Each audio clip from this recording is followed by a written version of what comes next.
Why, that's me. So excited to start. It's like, she's. Just wanted to make sure people knew that I was going to say something. Just say, go ahead. It's your Yorkie conversations getting me. All right, I'm gonna call this meeting of the Board of Education to order. We're gonna start this evening with public comment. We have one person. We'll hear from you now, Del.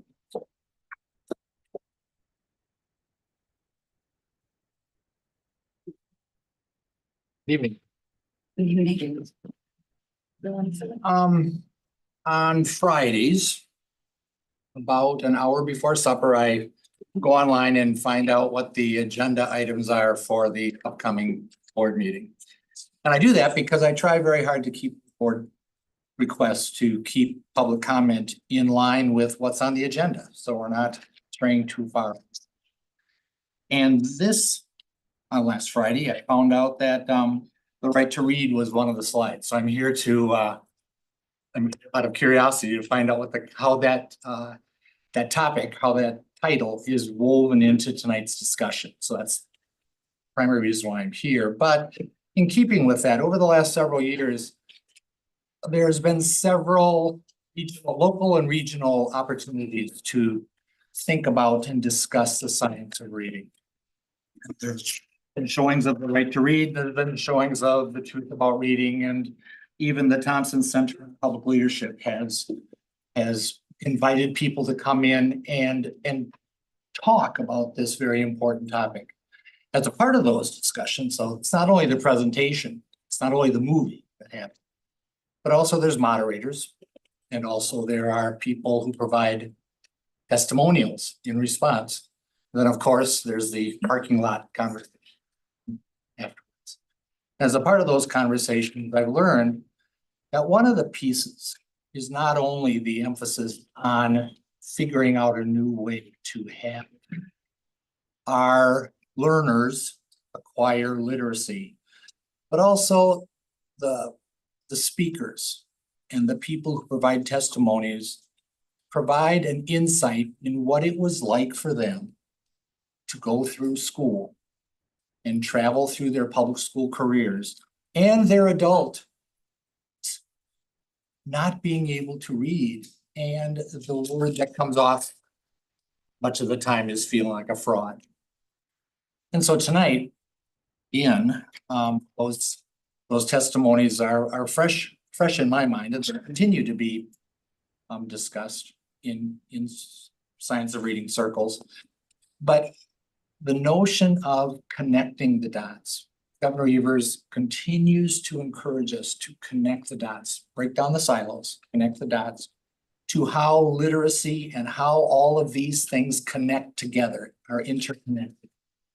And so I'm asking, as we talk tonight about the literacy initiative and the update, the idea of cross-referencing how our graduate literacy numbers, how they are reflected in our honors enrollment, how they are reflected and how they impact our advanced placement activities, how they are reflected in our anxiety and depression survey results, because all of those things too are a result of a person's feelings of competence as they go through their public school career and as they enter their post-secondary experience. Thank you Thank you. much.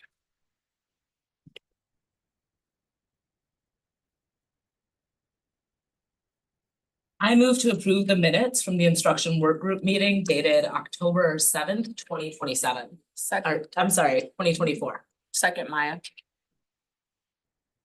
All those in favor? Aye. Aye. Motion carries 7-0. All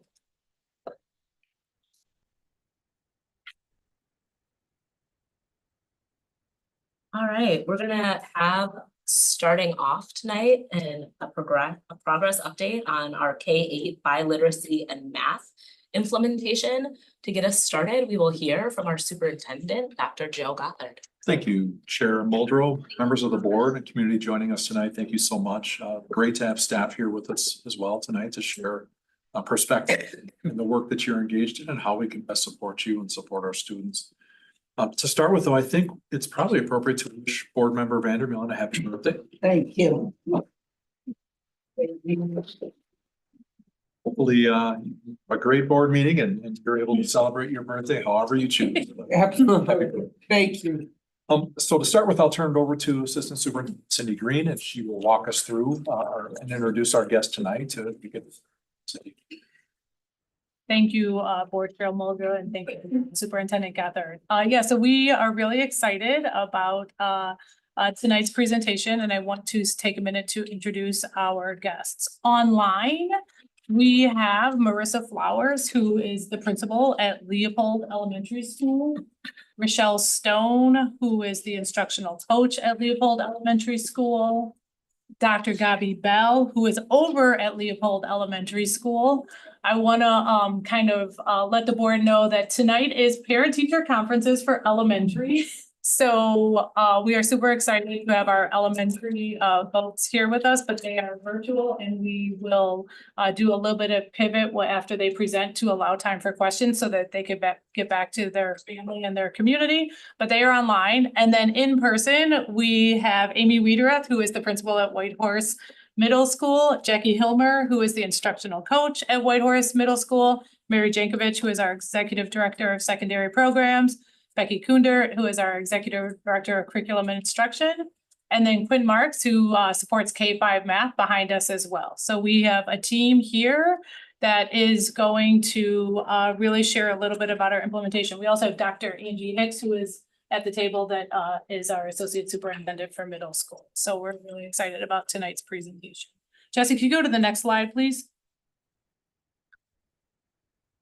As always, we like to ground in our strategic framework goals. Tonight, I think you will definitely not only hear from our team, but also from our schools in terms of how we are continuing to uplift and try and realize goal number 1 for all of our children being on track, college, career, community ready, and also goal number 3, ensuring that our African-American children and youth excel in school. Next slide, please. As I mentioned, tonight is a progress update on the implementation of our literacy by literacy and math. Later in December, the board will have an opportunity to really dig into our screening data and do a data review. Tonight is really about hearing from our school folks in terms of how implementation is going, what is working well, and where there are areas for improvement. We will also come back to the board in January to talk more about our early literacy work aligned to Act 20 and some of the policy implications related to that. Next slide, please. We like to always ground in our efforts. We have 3 guiding practices that you constantly see at the board level and that we really are trying to live by at the system level, really focusing on our district improvement goals and how those improvement and performance objectives are helping us think through realizing those goals, continuing to focus on this idea of continuous improvement, and also using data literacy and routines in our everyday practice to not only build these habits of mind, but to be informed by the data to make adjustments along the way. I wanted to also make sure we knew about where our end goal was. Tonight, again, is about implementation and how things are going every day in the classroom. But all of this is in service of trying to meet our improvement goals that we've set over the next few years. You'll hear about the inputs and the implementation that is leading us to these outcomes. A reminder for literacy and for math, we hope to see a 10 percentage point increase in proficiency for both of those areas. And for our strategic framework goal number 3, for African-American children and youth excel, we hope to see a 15 percentage point increase in literacy and math proficiency. Next slide, please. I wanted to also take a minute to bring this slide back to the Board of Education to be able to see how all of these parts are working together. Our team, Mary, will walk through kind of the district improvement plan and that high level set of strategies that we are using at the district level to support our schools. But you will also then hear from schools in terms of how they're thinking through their school improvement plan, the supports that central office provides, and how that is helping them with their day-to-day education. Next slide, please. This was mentioned earlier, but I couldn't miss the opportunity to make sure that the board and the community knew that as we focus on literacy as our #1 priority, this school year, when Welcome Back happened, we had every staff member in our entire district, so that's over 6,000 staff, watch the Right to Read. The Right to Read is really a call to action about the literacy crisis in America, both locally, what's happening here, but across the nation. During that video that we watched, Kareem Weaver, who is not only a teacher in the video, but also is an activist across the country in terms of thinking through how policy has impact on students' access to reading. He talks about in his classroom, taking a book, opening it up and saying, "Smells like freedom." So the idea of reading as opening up and thinking about it as freedom is something that has really resonated with many of our staff at all levels of the system, and what we're holding tight to in terms of here tonight of how our schools are working really hard to ensure that every one of our babies reads or reads with proficiency and finds some joy in that reading as well. Next slide, please. And so as we talk about the work of literacy, biliteracy, and math implementation, I wanted to just take a few minutes to show the investments that are happening this year. These investments that we believe are all directly in service of focusing on those outcome goals that I showed, as well as supporting schools with the implementation. So full day 4K for us is an equity strategy in terms of ensuring that we are starting with our earliest learners, that they are getting access to full day programming with an emphasis on literacy. The board also made a significant investment this year where we focused on smaller class sizes, both for our AGR schools and our non-AGR schools in kindergarten and first grade, so that we could really, again, hone in on our literacy work. We invested in instructional coaches. You'll hear from Jackie tonight in terms of how important that work is. You'll hear from Rochelle also. The science of reading has been something that we have invested in for the last few years for our staff, not only at the administrative level, but also at the classroom level and support staff. We have learning walks, we have a math task force, we're investing in our ICS equity work. A lot of this is our universal inputs. In addition to that, this year we were super intentional about targeting resources to our schools that needed it the most. We focused on interventionists for our schools that are identified either as Title or ATSI school to support them. We also have had instructional leadership coaching for our schools, specifically additional coaching for our schools that identify as ATSI. We have high intensity tutoring partnerships that we invest a lot of funding in that are also targeted to our schools that we think need it the most. That is our Title schools and that is our ATSI schools. That is both literacy and math tutoring. We also have spent a significant amount of time investing in resources to support the first in the state of Wisconsin Hmong Heritage Program, and what that means in order to ensure that biliteracy work is able to be implemented with fidelity and of quality. And then we've invested in staff as such as village builders and family liaisons to also support the work of literacy and math instruction and community building. And then our schools that are identified as Title also receive additional funds for family engagement. All of these are things at the system level that we have been intentionally focused on, that again, you will hear how that is working and where there's areas of improvement when we hear from our school staff.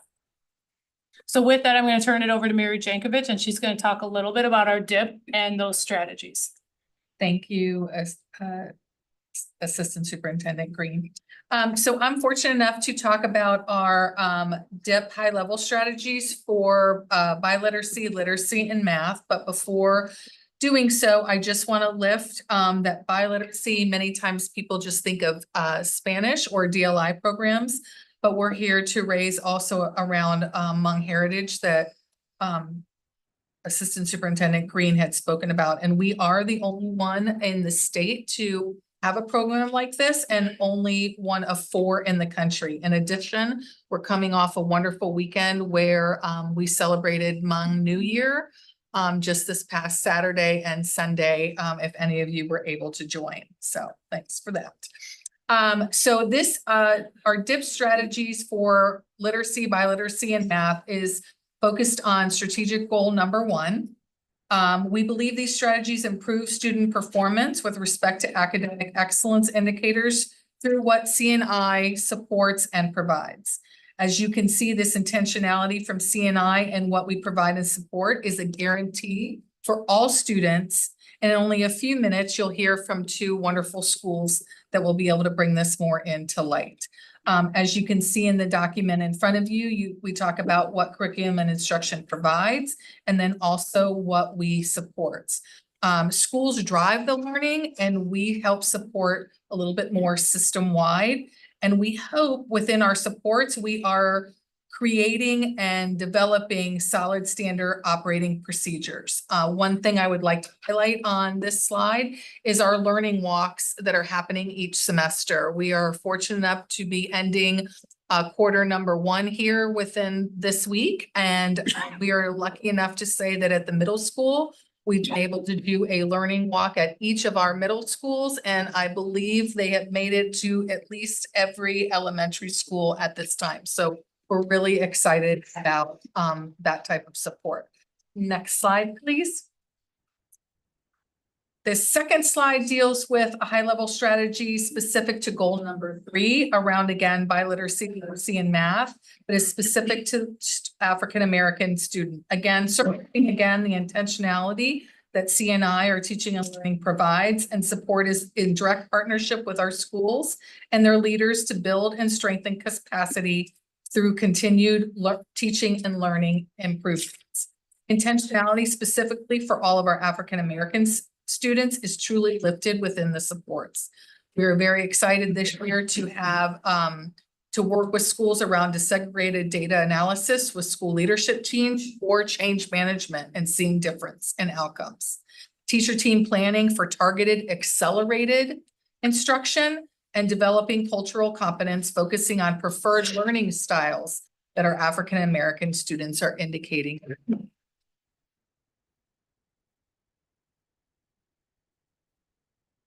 Thanks, Jessie. Sorry, I should say. No, you're good. Thanks, Mary. So as you can see, curriculum and instruction is working really diligently with schools and happily in schools with them. So shoulder to shoulder, which is really important. What I can tell you is that implementation is very complex. Thus, very important that we are next schools as we're thinking about, it's more than unpacking the boxes. There's many factors around what a curriculum adoption looks like and what effective implementation looks like in buildings. It's also really important to note that research shows that it takes about 5 years really to think about that first initial, like, for people to become more comfortable with it. We're starting to see that in elementary schools as we're entering year 3, and in middle schools we're entering year 2. So we're really in infancy around our adoption. But I get the most exciting part tonight, which is actually introducing our schools, because that's why that's what everybody wants to know about, is how is this actually going in our buildings? And so Leopold Elementary today is going to join us virtually. As Cindy mentioned already, they are at family conferences. So they have earmarked a little bit of time to be able to come in and share and lift up what it looks like at Leopold for implementation. As you know, they are a school that has a DLI strand program also within their building. So they'll talk to us about literacy, biliteracy, and math.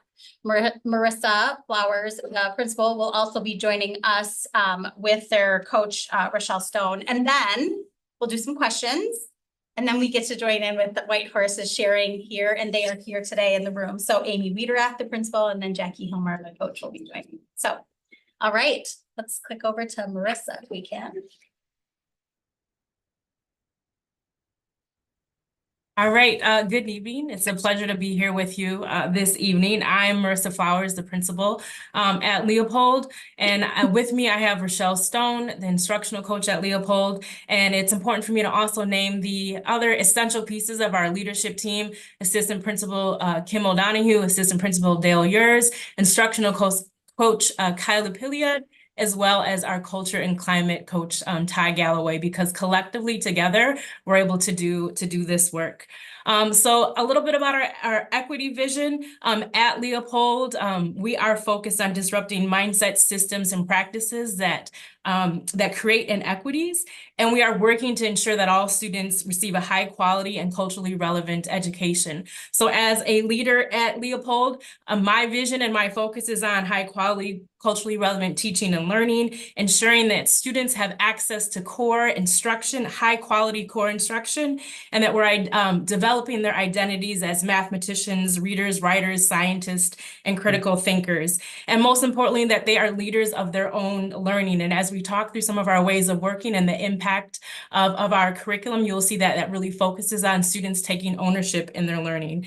Additionally, opportunities for staff to engage in deep reflection on their practice is essential in order to change outcomes at our school. So who we are, as Becky Kunder named, we are a dual language school. We have DLI and we have ELI. We are a community school, which means that we have opportunities within the day and also outside of the day for our community to come in and for us to push out into the community. We have 130 staff, 39 classroom sections with 3 all-day 4K. And I want to share deep appreciation to the board for your commitment to smaller class sizes, because with that, we were able to add an additional section of 3rd grade, as well as 3 sections of DLI for this upcoming school year. And those smaller class sizes is what makes one of our strategies, which is a focus on small group instruction, possible. So deep appreciation to the board for that commitment. I'm also proud that at Leopold, across all grade levels, students have an opportunity at each grade level, 4K through 5, to see themselves represented either culturally, linguistically, or racially. And I'm also proud that we have 97% of our classroom teachers remaining at Leopold from last year.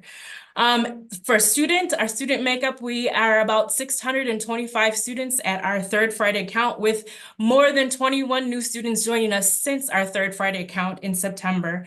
Our demographics are 20% Black or African American, 8% multiracial, 48% Latinx, 20% white, 17% students with disabilities, 42% ELs, and 7% advanced learners. So at Leopold, our goals are on increasing the achievement in literacy, math, attendance, and sense of belonging. And our focus is on small group instruction, really having intentional small group cycles in order to accelerate students, as well as a focus on co-planning across roles, thinking about our BRT, our ESL, our CC teachers, in order to have instruction that meets students where they are, and a focus on acceleration. I'm going to pass it to Rochelle Stone to share a little bit about other aspects of our pride related to implementation of our curriculum. Rochelle? Thanks, Marissa. Good evening, everyone. My name is Rochelle Stone. So I've been in the district for 17 years. This is my 3rd year as a coach at Leopold. And as Marissa Flowers named, I also want to lift that I support teachers that are pre-K 2. Kyla Pilliard supports teachers that are 3-5, and we are really intentional that we do not support by differentiating the curriculum. We support both EL and benchmark regardless of language. So Kyla is bilingual and I am not, but we are wanted to make the sort of our environment and the conditions that regardless of curricula, all of our students are language learners, all of our students we need to create a sense of belonging in order to support teachers and support students. So when we think about implementation, this is our 3rd year of implementation of both EL and benchmark, EL being the curriculum for the ELI side of the house, so English language instruction, and benchmark being the curriculum for the DLI side of the house, dual language immersion or instruction. And so when we talk about EL specifically, sort of a gem is after 3 years, we have 100% of our teachers on the ELI side of the house using that curriculum with integrity and fidelity.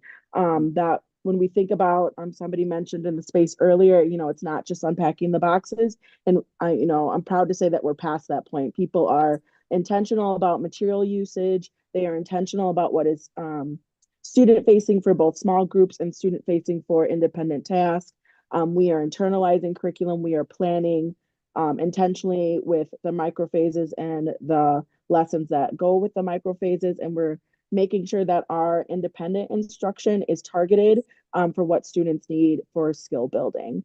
When we think about benchmarks out of the house, that is an area that we still have some pride in, and we also understand it's a growing area to get better at. We have about 60 to 70% of our teachers using benchmark with fidelity, and we'll talk more later in our presentation about some challenges and what we're going to do to problem solve those challenges. And then when we think about math, because math is also important and literacy and math align together. Oops, sorry guys, I'm in my office. Okay. And 85% of teachers with bridge that use bridges with fidelity. I'll also name that in 2 through 5, we do something for some of our grade levels. We do something called specialization.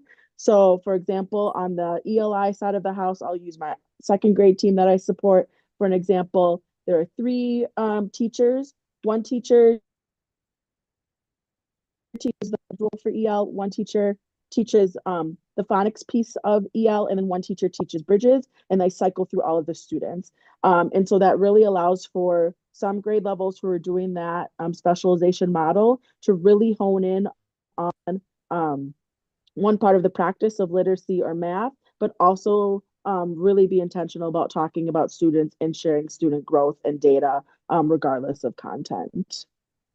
And then another source of pride, which you'll see on the slide, is we are really digging into our literacy learning walks. So we've already had our literacy learning walks for both EL and benchmark.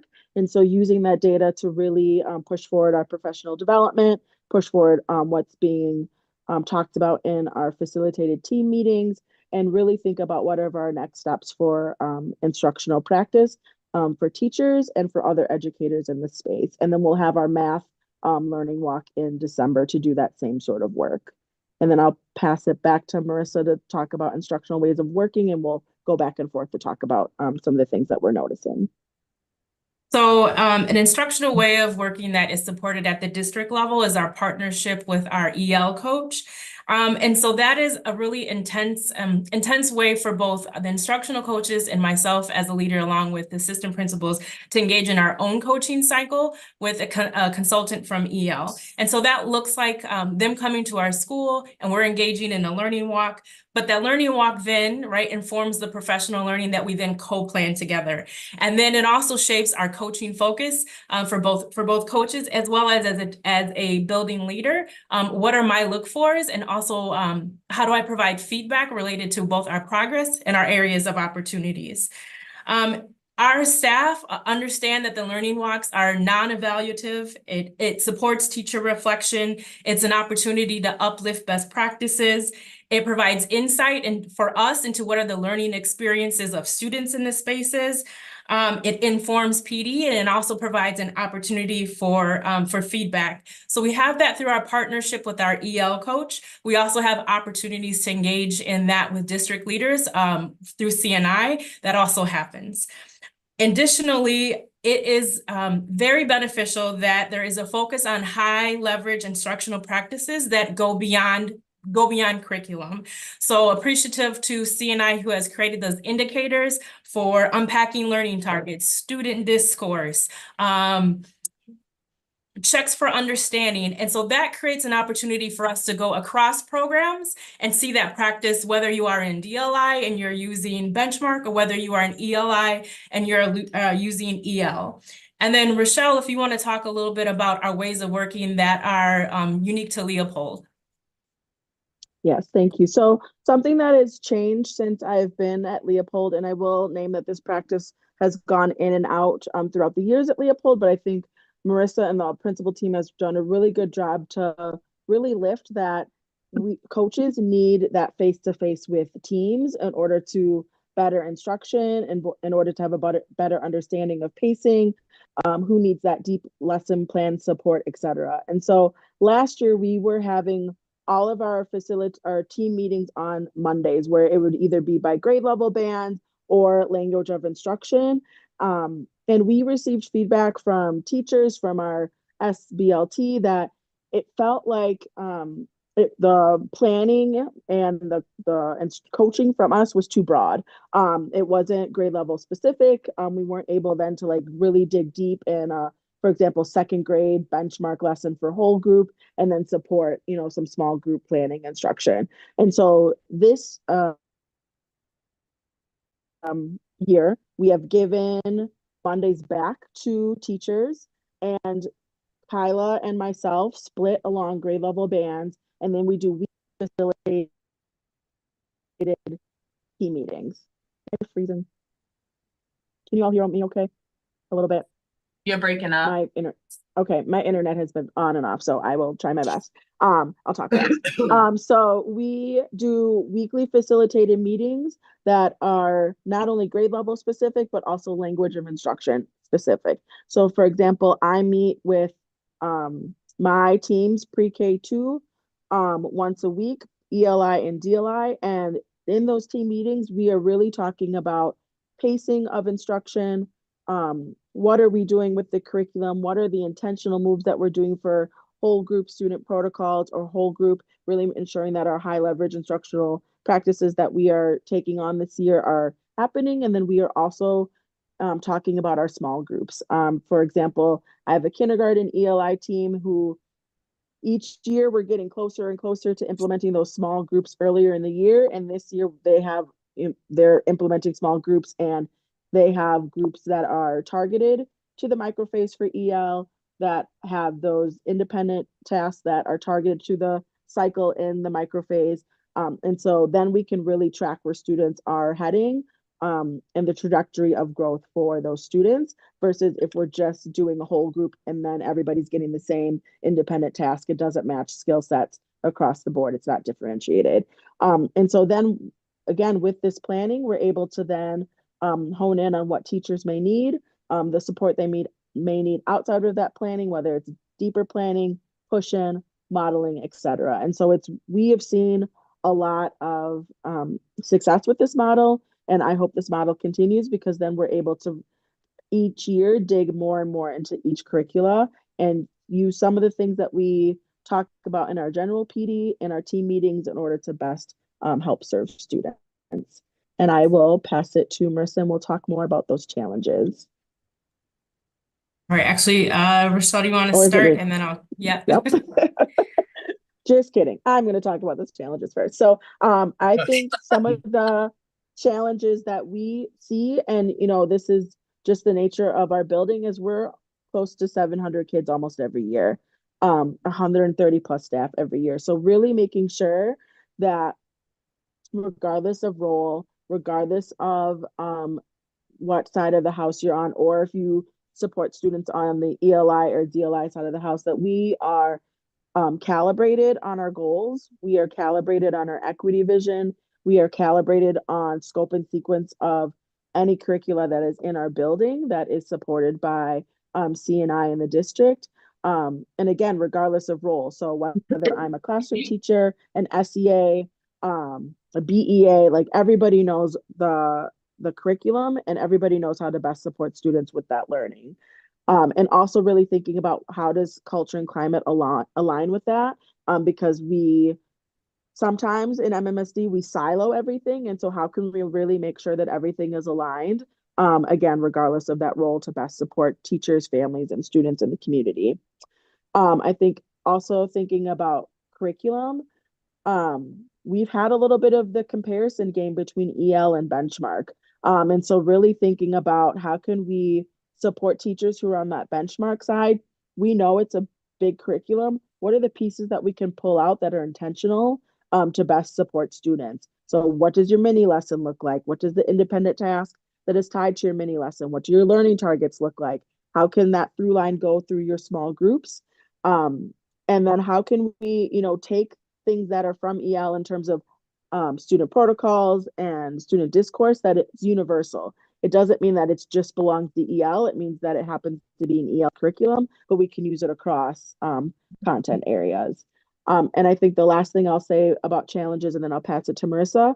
I'm so thankful that, CNI has developed the immersion pedagogy document, because I think that's really going to help support educators in their beliefs and values around language acquisition.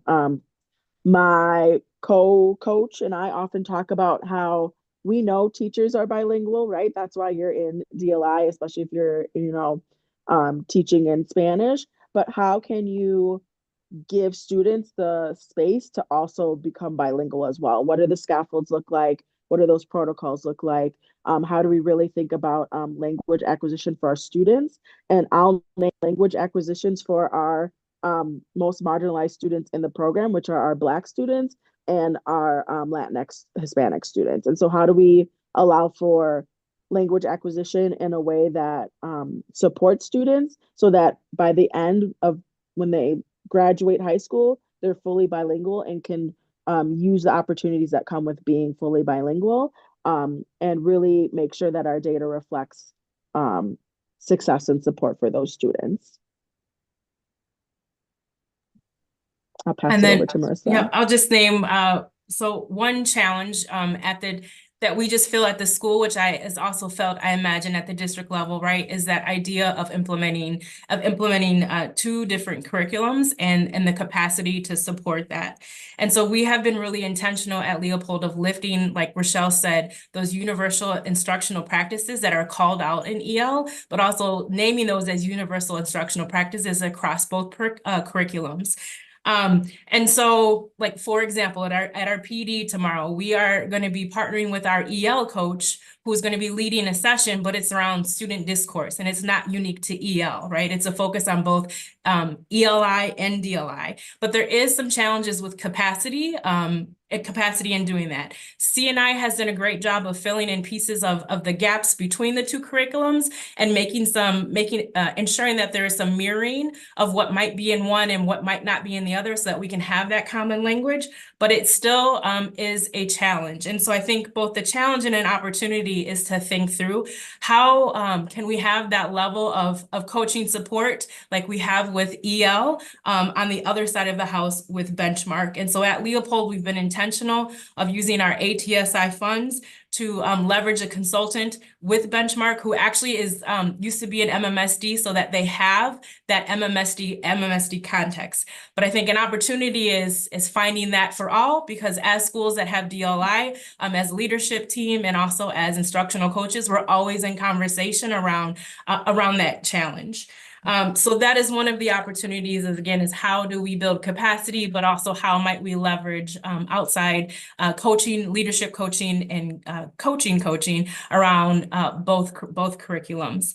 As we look ahead, we're going to stay focused and continued on our focus for growth in literacy and math, attendance, and belonging. I know at Leopold, our challenges where we are currently starting and that need for steep acceleration, but we have the right folks at Leopold on the right seats, and our staff is committed to their work. So we're both balancing the urgency with supporting our scholars, cultivating their strengths and their talents, while also making sure that we're balancing joy and their literacy and their math as well. Stone, is there anything you wanted to end with? Or am I frozen? No, you're not. Oh, no. Okay. No, it was me. I was frozen. I apologize.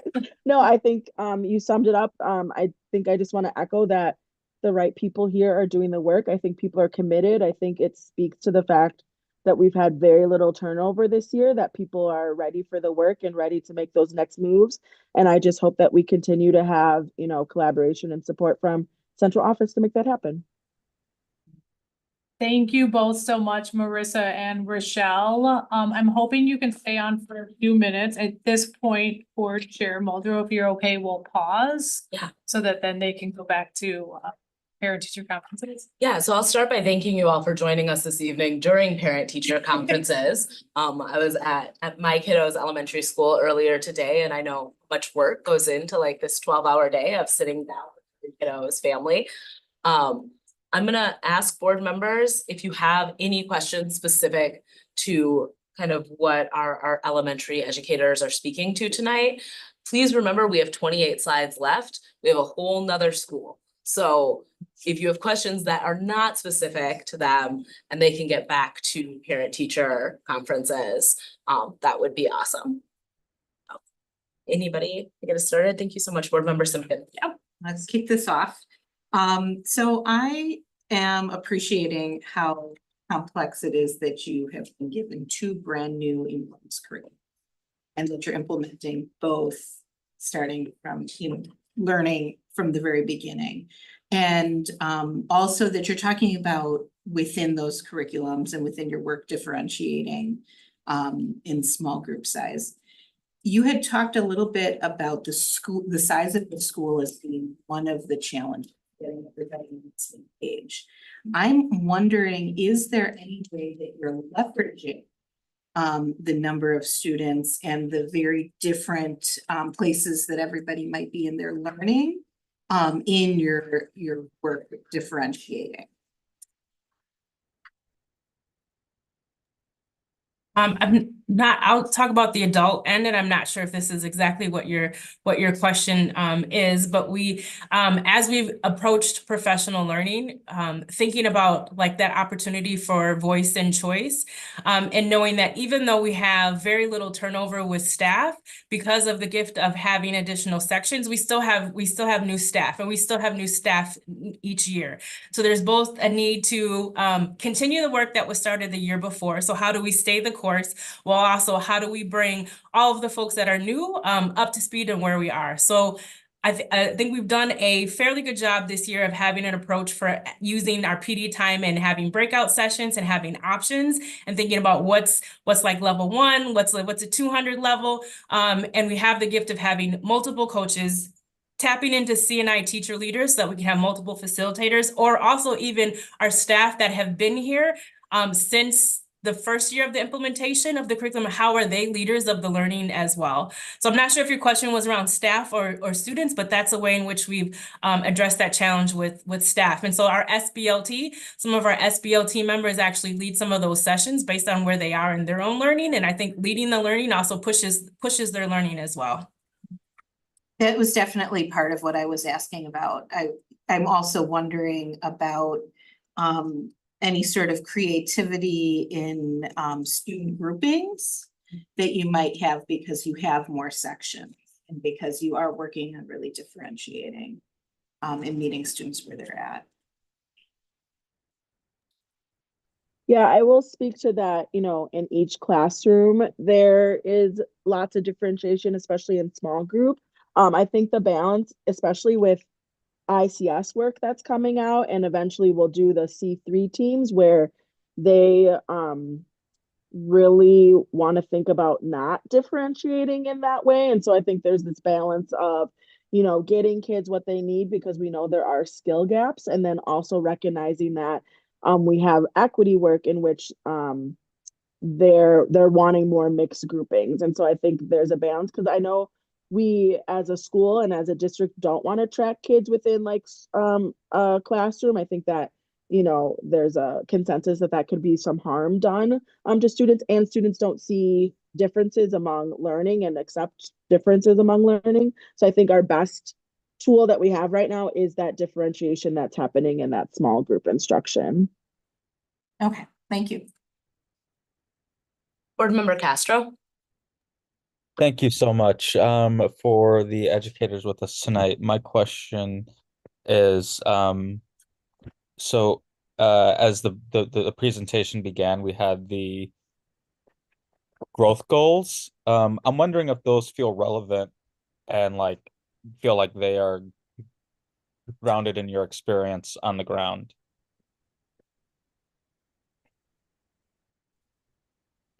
Yeah, so in preparing for tonight, I was looking at our SIP metrics are in alignment with the district's metrics. And so when I reflected on our metrics from last year, and many of the cases, we met those goals. So I do feel like those are the right goals, and the importance of having an accelerated goal when we're specifically thinking about strategic framework goal number 3. So based off of our progress last year, we met in most of our focus groups, we met those goals related to our SIP metrics, and we have aligned our goals this year in alignment with the guidance from the district. So I do think those are relevant. And as I shared just where we are starting at Leopold, there is a need for steep acceleration and that sense of urgency.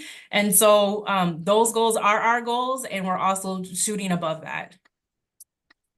Thanks so much. Yeah, because I know that some of those goals are in part generated by a model, so it's good to hear that they match what you're seeing on the ground.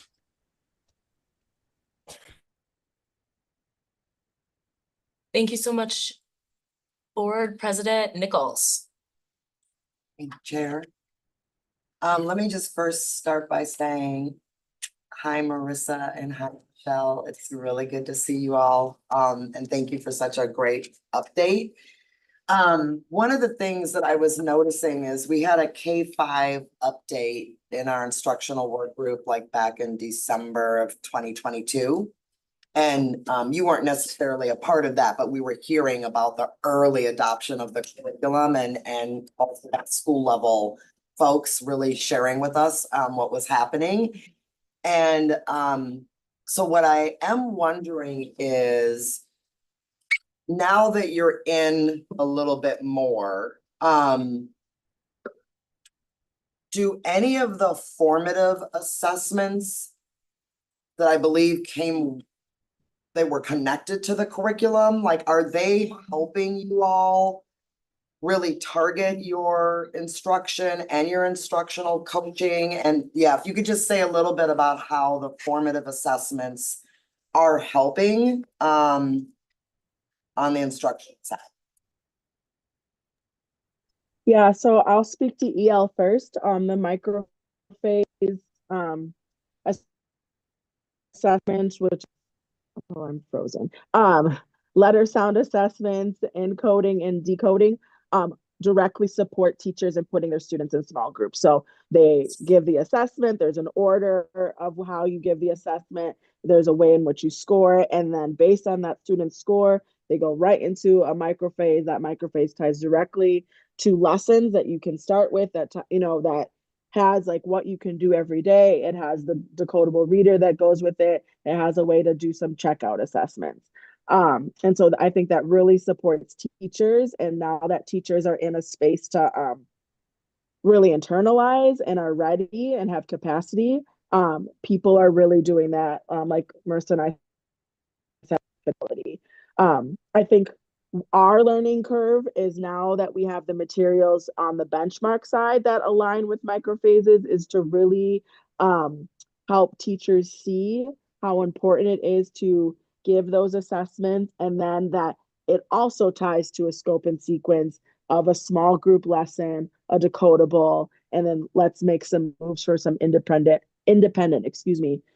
skill builders that also are tied within the curriculum. So I think on the benchmark side, we're on the cusp of some really deep learning that will help support teachers, put students in small groups. And I think on the benchmark side, it's really supporting teachers that you can still teach core in your whole group. Kids deserve access to core. They deserve access to biliteracy skills at grade level. And then we can support students with those skill gaps in their small group.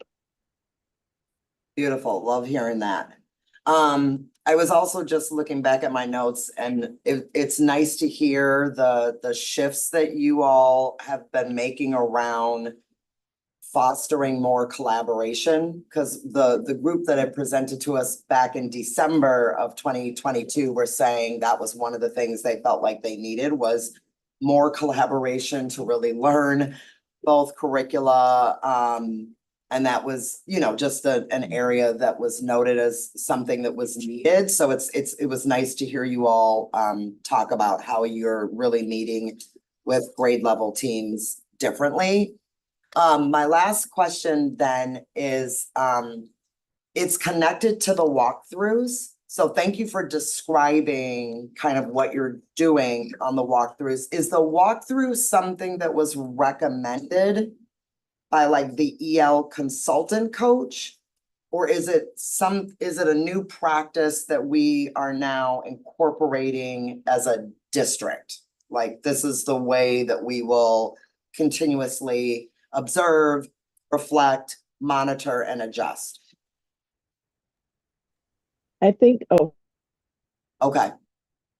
so Go ahead, Michelle. Okay. And Marissa, jump in. So when I was a teacher, it was deep dives, right? It was district coming and looking at practice and then really debriefing that practice and deciding, what are the next steps as a school. And so I think it's just an extension of that.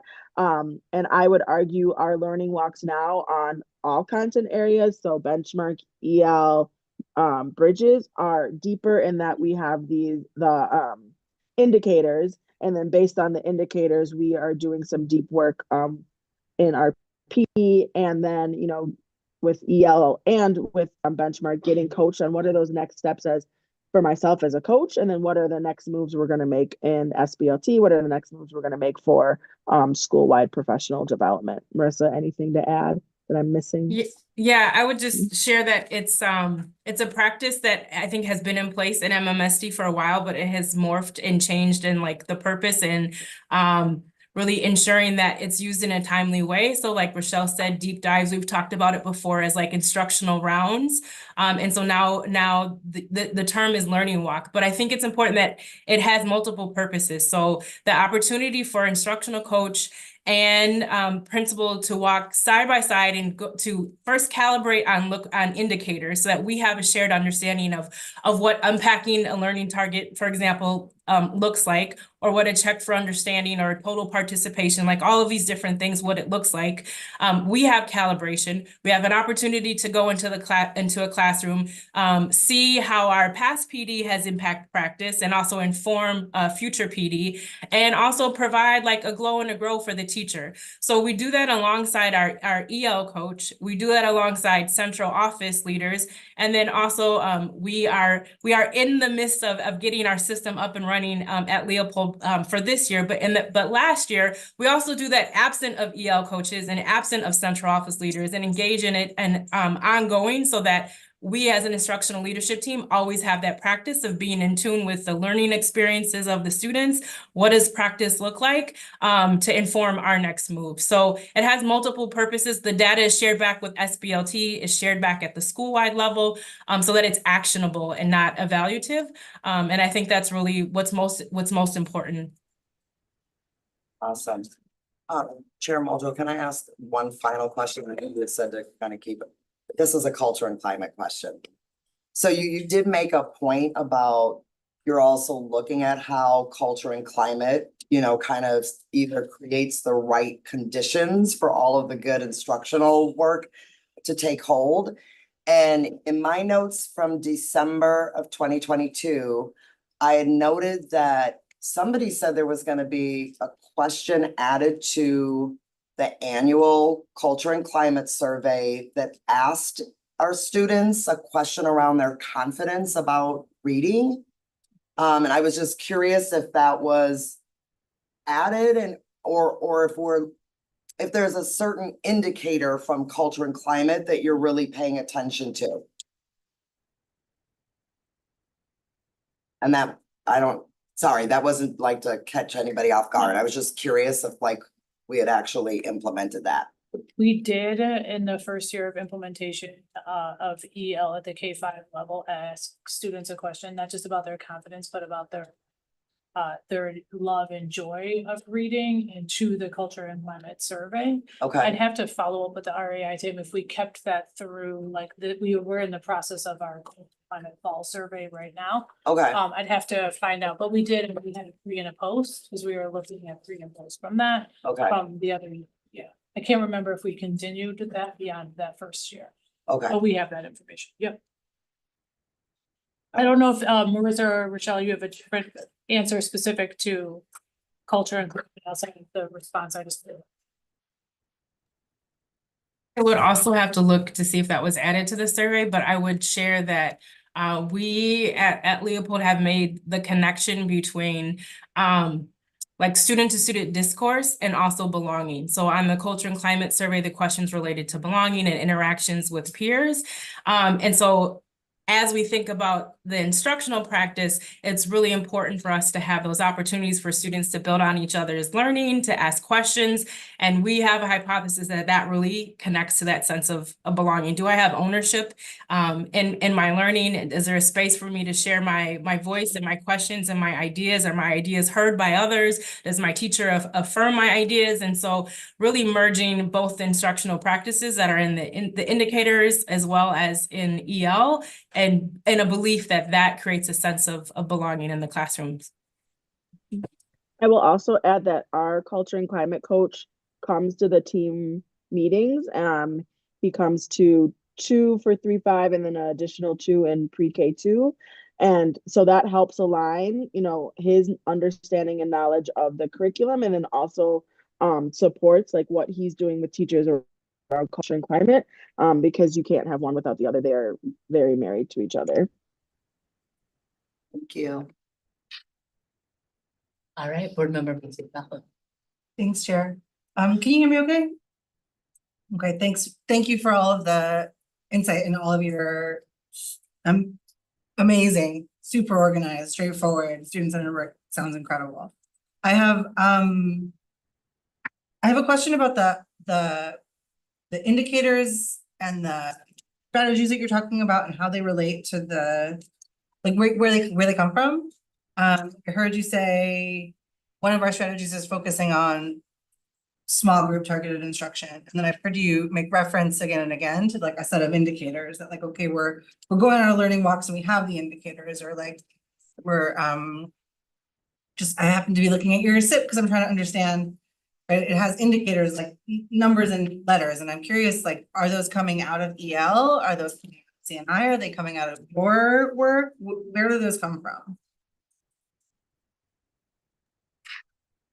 Yeah, so I'll look to maybe to Cindy to give voice to like the creation of, because it's a combination, but those are definitely, it's I'll pause there and let Cindy talk about the creation of those.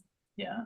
So when they talk about the indicators, we're talking about like high leverage instructional practices that we both have pulled from what EL education provides, as well as ones that we have put together based on what's culturally responsive. So it means things like checks for understanding, student to student discourse, anchor charts, learning targets. So the indicators that span across all disciplines that are both the adult moves that need to happen, as well as the spaces where we want to see students, as Marissa and Rochelle both said, about students taking on their own learning and becoming leaders of their learning. Those are ones that are across the board for K-12 that we have focused on as a system for the last few years in terms of, again, trying to build a common set of practices that we would want to see across all classrooms. Schools that have taken those, in addition to areas such as small group and other things that Marissa and Rochelle talked about, in terms of based on where they are in their own continuum at a school around kind of the implementation of curricula or implementation of instruction, and making decisions about which of those are most prioritized and what other indicators are in their SIP. Okay. Does that help? Yeah, let me see if I got it right. Yep. So when you sat down to make these plans, you're looking at a document that MMSD is provided with a set of sort of look fors and apply them to what you know about your setting. And then get into business looking for them and supporting them. That sounds right? Yeah, I would say, I'll just add to this, I would say the central office provides guidance for all schools around some expectations related to core instruction that schools should take into consideration when they're thinking about their SIP, both based on where they are as a school community and the data. From that, then schools are thinking through their kind of quarterly milestones that they would do, as well as their strategies specific to their local context, but based on this idea of like some universal content. Got it. Okay, thanks. Does that, Marissa, is that kind of, I just want to make sure that that also is how you see it as well. Hopefully that, yeah. Okay, yep, that answers my question. Thanks. All right.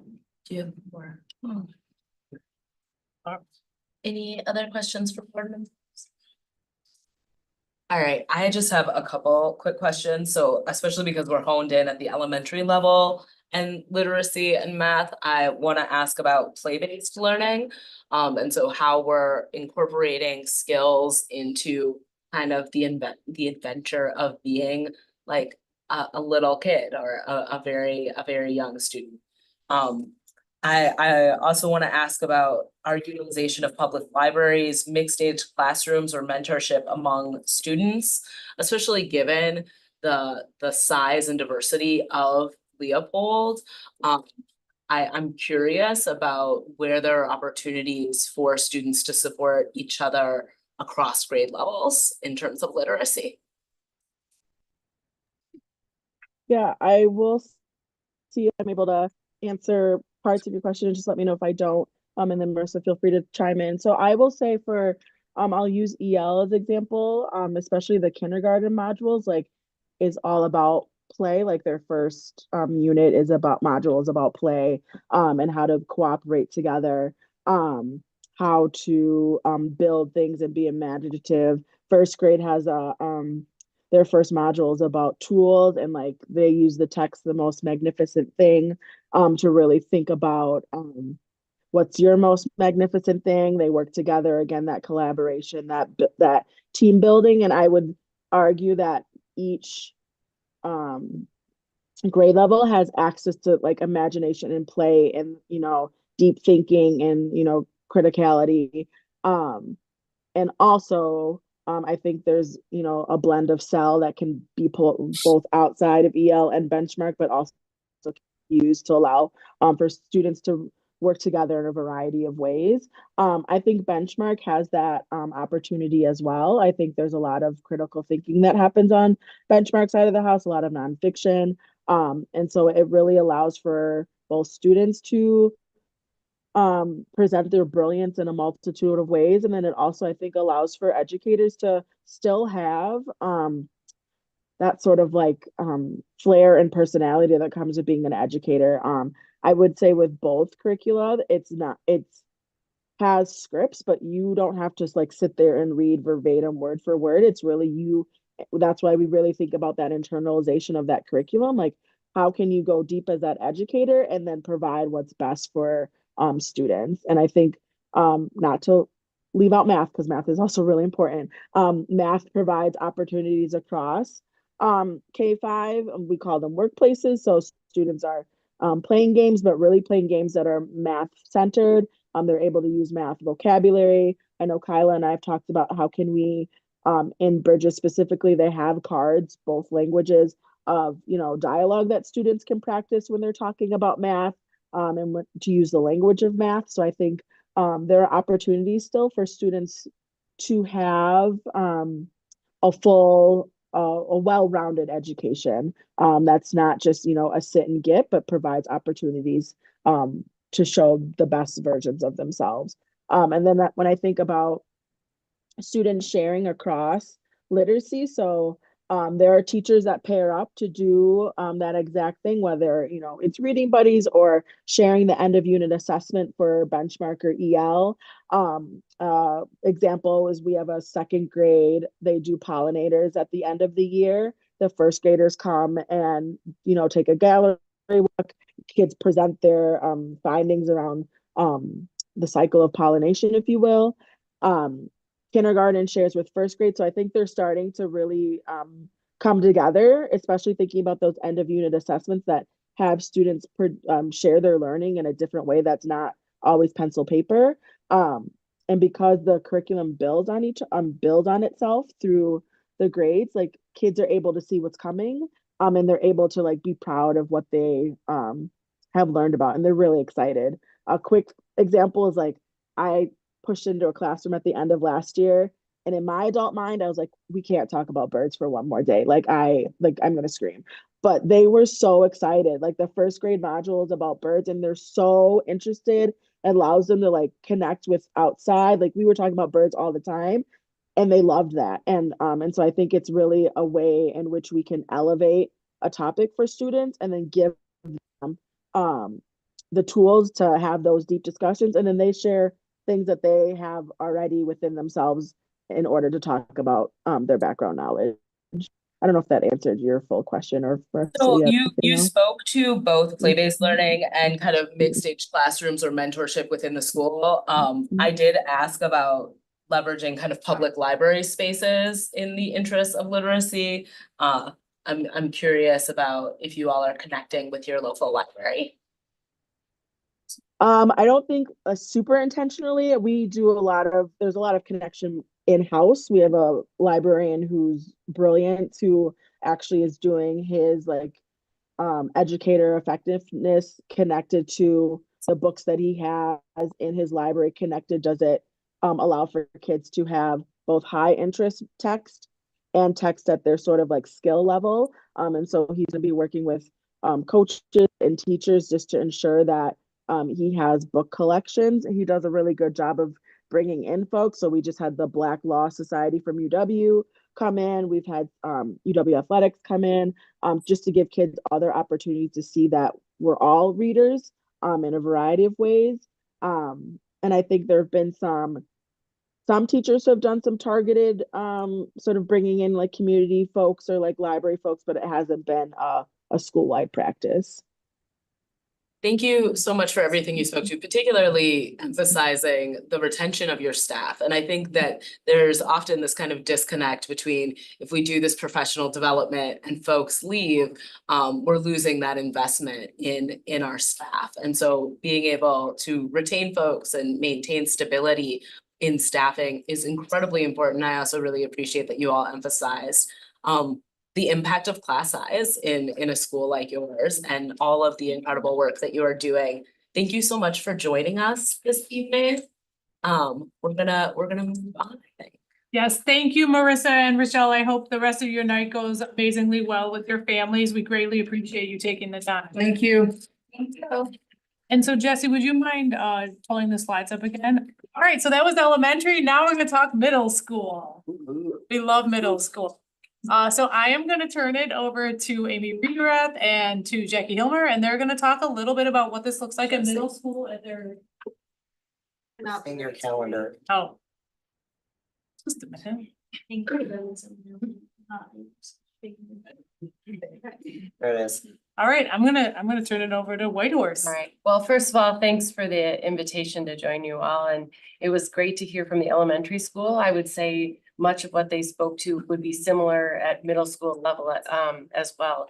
But one thing I think important to highlight at Whitehorse is this idea of building a culture and a climate around literacy. And I think that that is one of the really intentional things at Whitehorse that we have tried to do. Last school year, our staff engaged in the Welcome Back conference and ongoing learning throughout the year, really focused around centering the idea that literacy is a civil rights issue and that we know that reading is a fundamental skill that's necessary to succeed.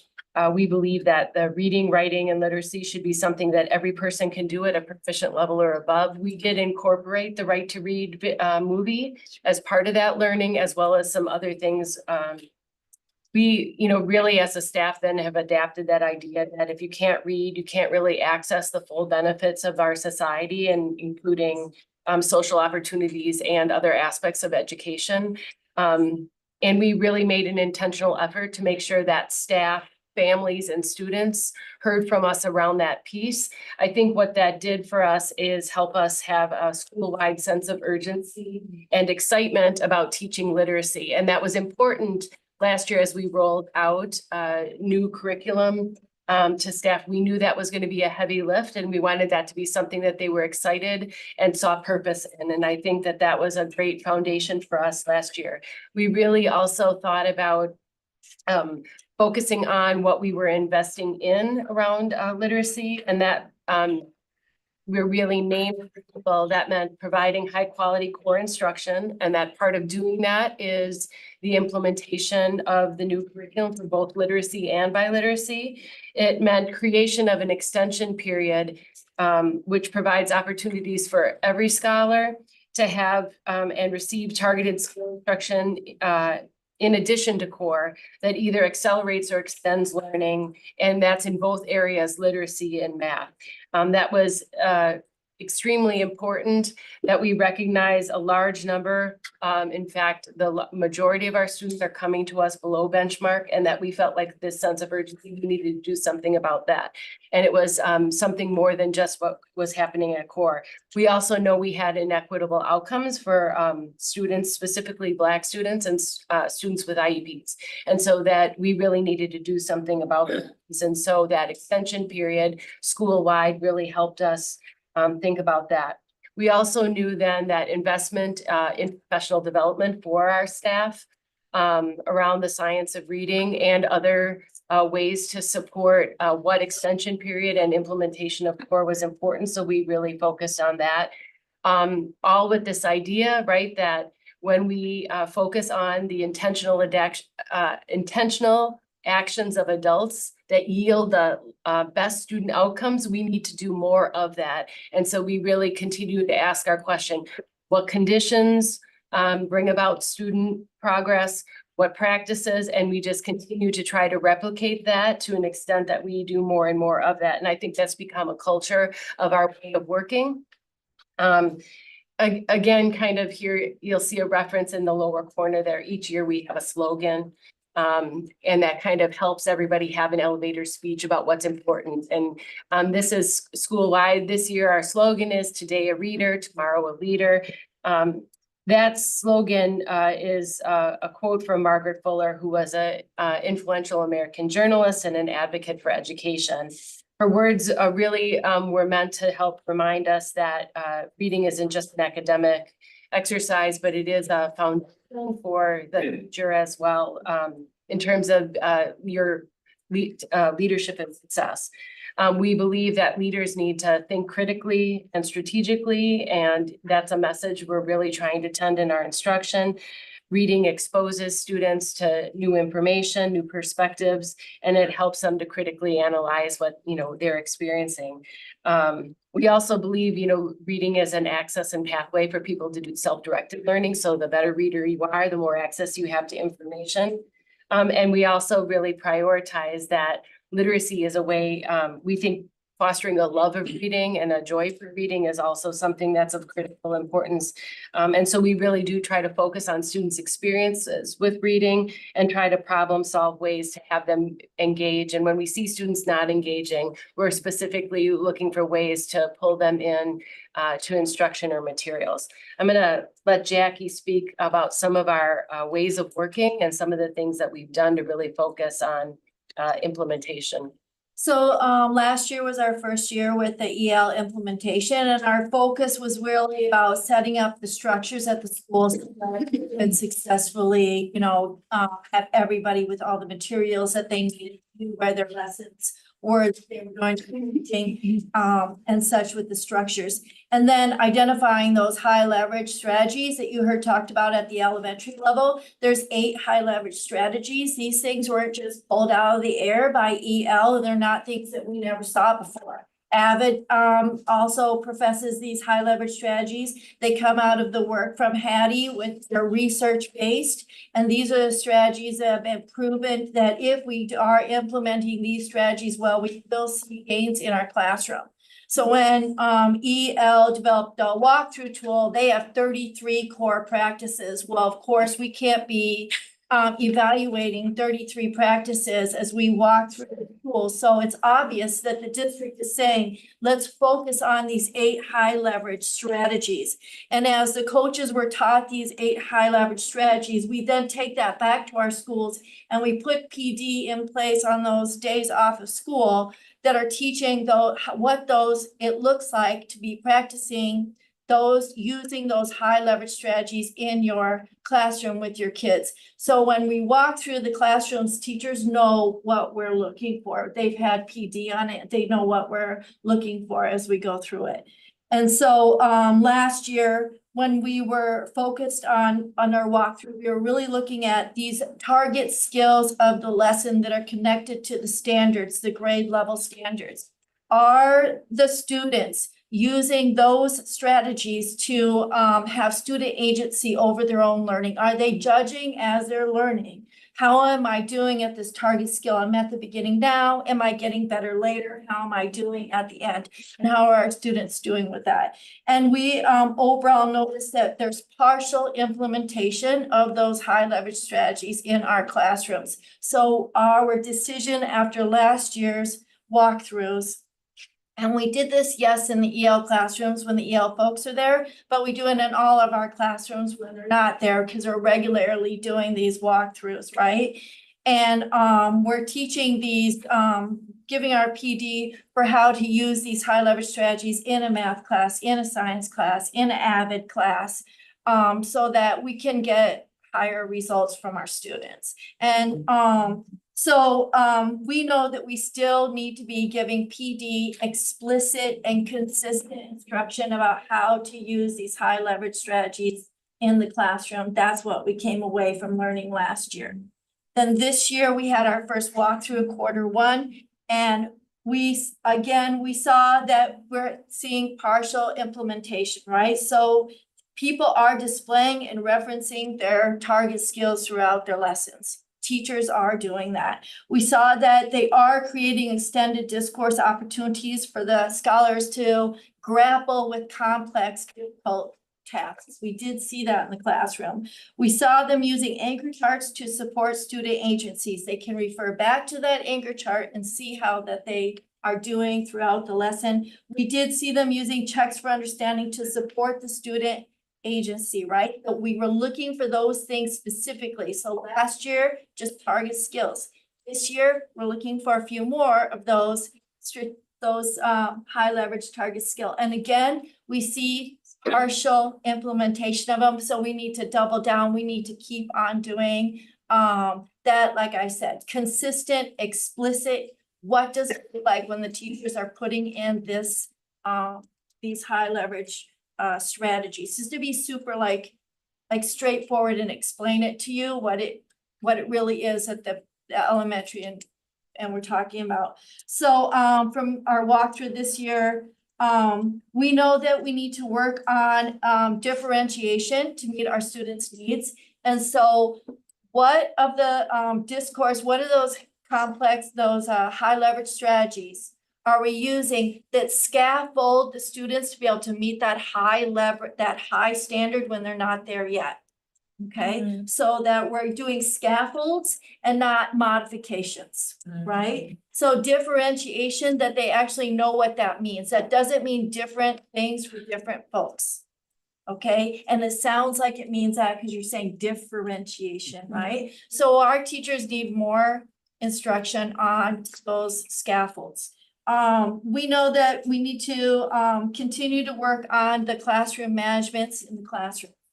We know that we need to improve the amount of high quality student work produced, and that's a new step this year. We did not focus on that last year. That's going to be new learning for our teachers this year. What's that going to look like, and how is it going to be evident to students and families throughout the school year? Our work as it's revisioned and becoming a final thing. So that we're consistently improving our literacy achievement. I mean, that's the bottom line where we need to go. So that's driving our PD, right? So for tomorrow's PD, for instance, we'll be all reading about ways to address the learning gaps and how core instruction accelerates learning. And then we'll be putting into place these high leverage strategies. I'll be doing unpacking a target skill. I'll be doing extended discourse. We'll be having no opt-out learning in the PD. So you can't just sit back in the corner and do your grading during the professional development. There'll be those practices in place like what you should have in your classroom. So that's kind of where we've been, where we're at, and where we want to go in our future is we need to build capacity to continue to improve as we go through the phases of implementation through more opportunities for teacher collaboration to just continue the double down on the best teacher practices. So that That's my spiel. I got it on what page?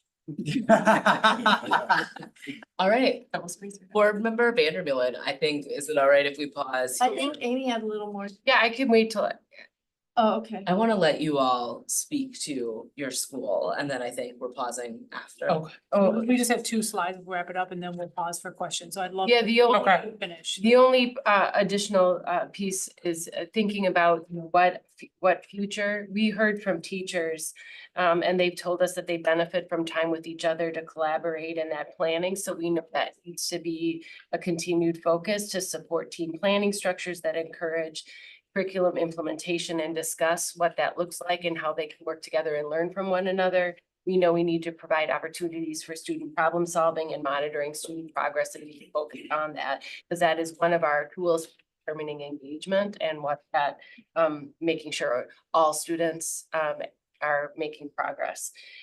We also know that we need to continue to be intentional about understanding and naming the conditions and instructional strategies during our extension periods that really yield the greatest student results, and so that we continue to do more of that. And we need to be very focused upon that. We're focused on growth for all students. We have regular data cycles. We need to make sure that we're monitoring that closely, and then we're paying very close attention to those students who are in our focus groups and just on the bubble before proficiency, so that we're intentionally targeting moving more students into that proficient area. We also recognize a challenge for us as a school that also has DLI or biliteracy, in that that is one section at each grade level. And so there are limited opportunities for our teachers to collaborate with another teacher teaching the same content that they are. So we know that we need to prioritize opportunities for those teachers to work with others outside of our building, so that they also have some sense of support and discussion with, and that happens both formally during role-like, supported by the district, but we know that our teachers continue to do that virtually across buildings. And that has been something we want to continue to support, because the teachers involved in that have told us that that was one of the more valuable things that they had. Thank you so much. We just have 2 more slides and then we will pause board chair for questions. Jesse, could you go to the next slide, please? So I definitely want to take a minute to uplift student voice. At the beginning of this calendar school year, Megan, our board rep for our students, had mentioned how she wanted to think differently about how student voice comes into the space every month for our instruction work group. Megan spent some time collecting some surveys and some data from our students. This time around, while she had maybe less response rate than we wanted to ensure that we focused on a few things. So I'll talk about a few things and I'll turn it over to Megan. But one of the things Megan heard that I think board chair Muldrow also mentioned was this idea of libraries. And at the elementary and middle school level, the students had indicated that they spent a lot of time in that library, and the libraries uplifted for students to access books of choice, time with the LMTS or the library media technology specialist. And then in high school, it starts to fade off a little. And so this idea of thinking through how, with our beautiful new library spaces in our high schools, how we get that to be more accessible. She also had heard about the incorporation of where we are in terms of trying to do a better job of including different cultures and histories into our lessons. And then some real choice reading time where kids again are allowed to make decisions about what they want to read. Megan, I'll turn it over to you to add in. Yeah, I mean, that's pretty much it. I mean, a majority of the students that I talked to were like really happy with their experience throughout their like literacy journey. And a lot of them commented on just like the sheer importance of the teaching styles and like the amount of professional development that goes into like how teachers are teaching a given subject, and especially how when there's a lot of work that goes into it, how it can foster a sense of like community and collaboration among students and their classes. I'd like to point out that this is La Follette High School's new library in that picture due to the 2020 referenda. It's beautiful. And we have one last slide and then we'll close it out, and I'll turn it back over to Becky. All right, board members, you should see, 3 flyers actually that I put at your spaces. I intentionally left the one out in Hmong on top because in our team planning, we plan for our most complex program first, and that would be our Hmong Heritage Program. And then DLI, so it is written in Spanish next, and then also in English. So we just wanted to share with you. They're all, yep, you should all have 3. Just bringing excitement and energy around reading and actually launching a campaign for us in Madison called Mad for Reading. If you notice the book with the capital coming out of the top. And also we are calling it Locura por la Lectura in Spanish. And so we are just, we kind of softly started to roll this out at the beginning of the school year. And right now we had a meeting last week with community centers directors to share and talk about this. On there is a QR code, so you can actually just take a picture and join us in a pledge. We have monthly updates that will come to you, and some activities that will be planned as we move forward. So we just really wanted to kick off an excitement and joy for reading. We know that this is a great opportune time, given that we're all gonna be taking probably some breaths over the next couple days to kind of launch and find some time to be able to get into this and really to celebrate with students kind of what reading looks like across our whole community. This is really intentional to be beyond just our schools. So wanted to look that up for you, and more information will be coming out as we go. So more to come. Thank you. Board Chair Mulder, I'll turn it back to you for questions specifically for our amazing middle school staff over here, if there's questions. All right, I know Board Member Vandermeulen, and then I see Board President Nichols, and then. And Megan. Yes, I want to thank you for everything, but my 2 questions are, one is 8 areas of focus too many? Are we overwhelming and overburdening our teachers with that many strategies at once? And my second question is, I'm not sure why we do no opt-out PD if someone doesn't have the time to collaborate or plan. I don't understand why we would have to be doing planning in the middle of PD. Are we not providing enough time to do PD?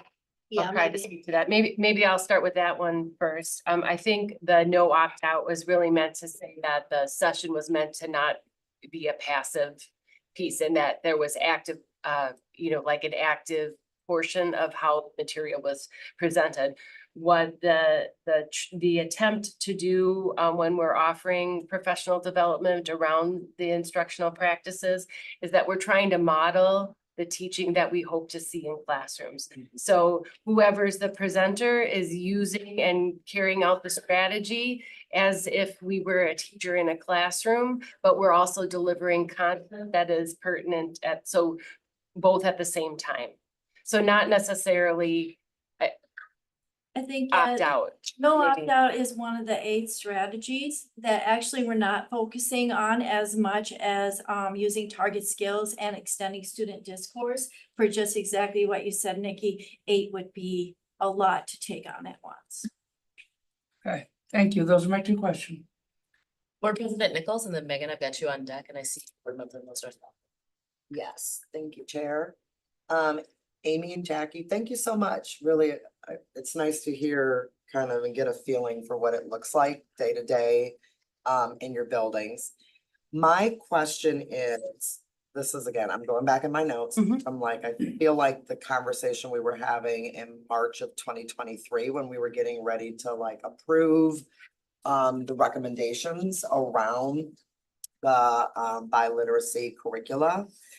And this question is going back to the idea of like interventions. So if my notes are right, at one point, I think there was a request to have interventions built in to the curriculum. And I guess I want to confirm if I captured that correctly, and if not, then what is the relationship between the formative assessments, the interventions that we're using at middle school? And you already did a really nice job of kind of talking about how you're addressing the core But I'm interested in the relationships between the formative assessments and the interventions. So I think similarly to the question that was posed for elementary, it's very similar. And Jackie, you can jump in around the formative assessments in the classroom. It does inform what happens in the classroom during core time Mhm. and small groups that happen as it relates to the standard that's being assessed. One of the dilemmas around at the secondary level is that we have students who need fundamentals that aren't necessarily incorporated at that standards level at the secondary. So we have our extension period. So for those students who need that, we're also doing additional instruction that is specifically targeted more on some of those fundamentals, and where staff are utilizing some of the training that they've received from Science of Reading, so that we're also making sure that there's an opportunity and a place where we can incorporate some of that other learning that needs to happen. Okay, so So when it's you're, both and. We have one period a day that's dedicated for instruction, and universally at Whitehorse, every student is enrolled in an extension period. Because we have so many students who need that targeted skill instruction, it rotates every other day. So one day it's literacy, the next day it's math, literacy and math on an A-B day schedule. But that's one period that is school-wide. oh, and Yeah, that's what you're referring to as extension. Correct. Okay, I just think. Correct. Yeah, it's where I said like an investment. Okay, It's an investment for a school to dedicate in their schedule and a period a day for universally everyone to have that. And it either is working on accelerating learning or extending learning, depending on where you're at individually. And the number of teachers who teach extension is greater than the number of teachers we teach core, because our specialist teachers also teach extension periods. And so the class size is smaller, and it provides more opportunity for small group and targeted instruction during that, 2-ish periods a week. What we find is the students take the level set, which is an adaptive test. It tells what Lexile level that they're at, right? And Okay. we want all middle schoolers to be between a 900 and a 1200 Lexile level. So at Whitehorse, we have 460 students, and 298 of them are reading below grade level, below 900. So we need to be doing something for our students to bring them up in their Lexile level, that they can read the complex text, that they can read independently. That's what that extension class specifically, we see results in that level set, that adaptive test that we take beginning, middle, and end. Now, the forward test is a completely different test, right? That test measures, are you at grade level or not? Do you have a basic, proficient, minimal understanding of grade level skills? Our core instruction and the formative tests that are in the EL program, they're a lot like what's on the forward test. Those are preparing students to be able to do better on that forward test. So I go into Kidham. I saw I guess it was 2.5 weeks ago, that at Whitehorse, 100% of the kids were missing the question that was getting at standard language 4. I can understand the meaning of a new word by looking at its context. Okay, that would be your target skill, right? Our kids were not getting that. So I looked up best practices, extra lessons, and I'm pushing that out to the teachers. And then when I'm meeting with them in their grade level meetings, I'm specifically asking about the focus students that they have in their case are our African-American students that are approaching grade level but not there yet. What are they doing to help those students on that target skill? So I can get, really finite, and I'm just using data to actually deal with a person and not just a bunch of, numbers in a classroom. So that's the difference. That extension class is helping with that adaptive test, but our core, that's taking us to the next place with that forward. okay, thank you for that. Yeah. I guess I'm still not clear. So I thought at the middle school level, we use things like Lexia. So That Can I fits just- in, oh, I'm And I, sorry. yeah, I'm just gonna explain this real quick, back to when we purchased the materials. Yeah, Within the core materials, they usually allow for a level up, like a grade level up or a grade level down for some intervention supplemental supports. As Amy and Jackie mentioned, that we're having middle school students that are coming in that need additional skill development that is many years below that, so we do purchase Lexia. Which is really focusing on that discrete skill development aligned to the science of reading for students that need it above and beyond what you can be provided through the core resource, which is what we kind of referring to in that space. okay, so is Lexia used though as part of extension in addition to some explicit? Let's see if Power Up is heavily used. Yes, and we saw last year from our data that students during extension who engaged with Lexia we assign like 60 minutes a week. If they did with Fidelity, the 60 minutes a week and or the 2.5 articles, they made accelerated growth gains, at least a 1.25 growth goal. So that's that example where I'm saying to you, we're really monitoring, like, what are those intentional adult actions or strategies or conditions that we see students engaging in that give us the results that we want? And then how do we do more of it? So then when we saw that in classrooms, you could see the data of the students who did those interventions or strategies with Fidelity. We could name that, and we would have that teacher then give an example, like, this is what happened, and these were the students that grew. And then what we see is that other teachers say, well, I can do that. I can do more of that too. And they are more tightly, focused on making sure that they're doing those things with Fidelity. Okay, got it. And then my last follow-up to that is when we also were at the point of approving the adoption. There was a comment around it would take about a year to learn the core materials, and then there would be some assessment of what might be needed. And I was just, maybe this is more directed at Cindy, but I can't remember. Have we made some assessment about what else might be needed to fill in the gaps of this curriculum? Yeah, I would say what we just mentioned in terms of Alexia for the skill stuff. I Okay, think on the DLI side of the house for biliteracy for Sabbath, I think we still are trying to figure out exactly what else is needed. It's just a newer curriculum, and if you remember, our teams are kind of co-constructing Yeah. with them. yeah, And so there's probably more time needed as it's really year one of implementation, though it's year two to be. But I think that's about where we're at right now. okay. Thank you. I appreciate the specificity of how you know the students and where they are in their Lexile scores, so appreciate that level of detail. All right, Megan. Thank you so much for being here, first of all. I really didn't know a lot of this, so this has been really insightful. My question specifically pertains to your 8th graders.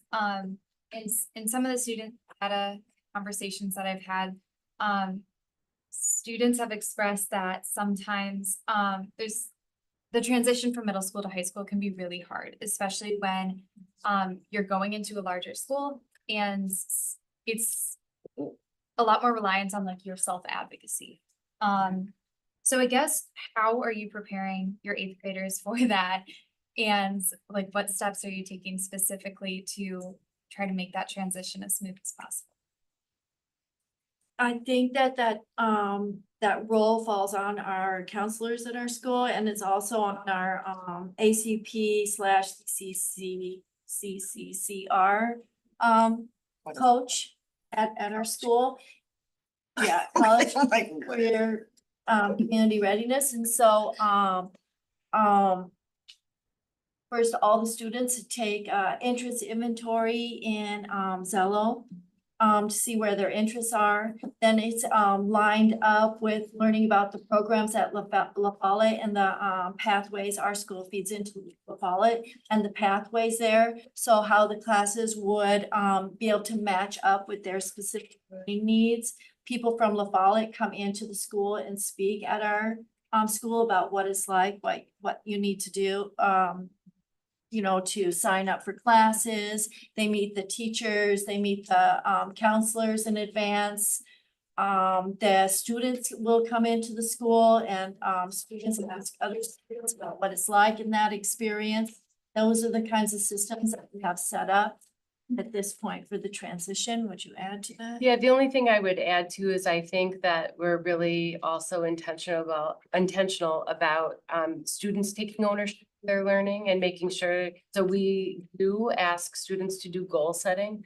And so that they are aware of what the desired, you know, Lexile level should be, and then what they need to do in order to get as closer to that. Right, so students take their beginning of year score. We help them determine what, you know, an accelerated growth goal would be for them, and then they're monitored. When students engaged with Achieve, which was a platform we utilized more on the regular last year, students could get a Lexile score each month, and so they knew that they had to grow 10 to 12.5 Lexile points per month in order to meet their accelerated growth goal. And there was an opportunity for them to, you know, sort of monitor that along the way, so they could see, not just at the end of the year or the middle of the year, if they were on track, they could see all through along the way of what they were doing. So I think opportunities like that, and not just connecting grades. The other thing that we're doing as a school is teaching organizational skills and monitoring work, because we know students who don't do their homework fall behind quickly, and that's a good indicator of, you know, freshman year success. And so we do utilize an AVID strategy of a binder, and the binder checks.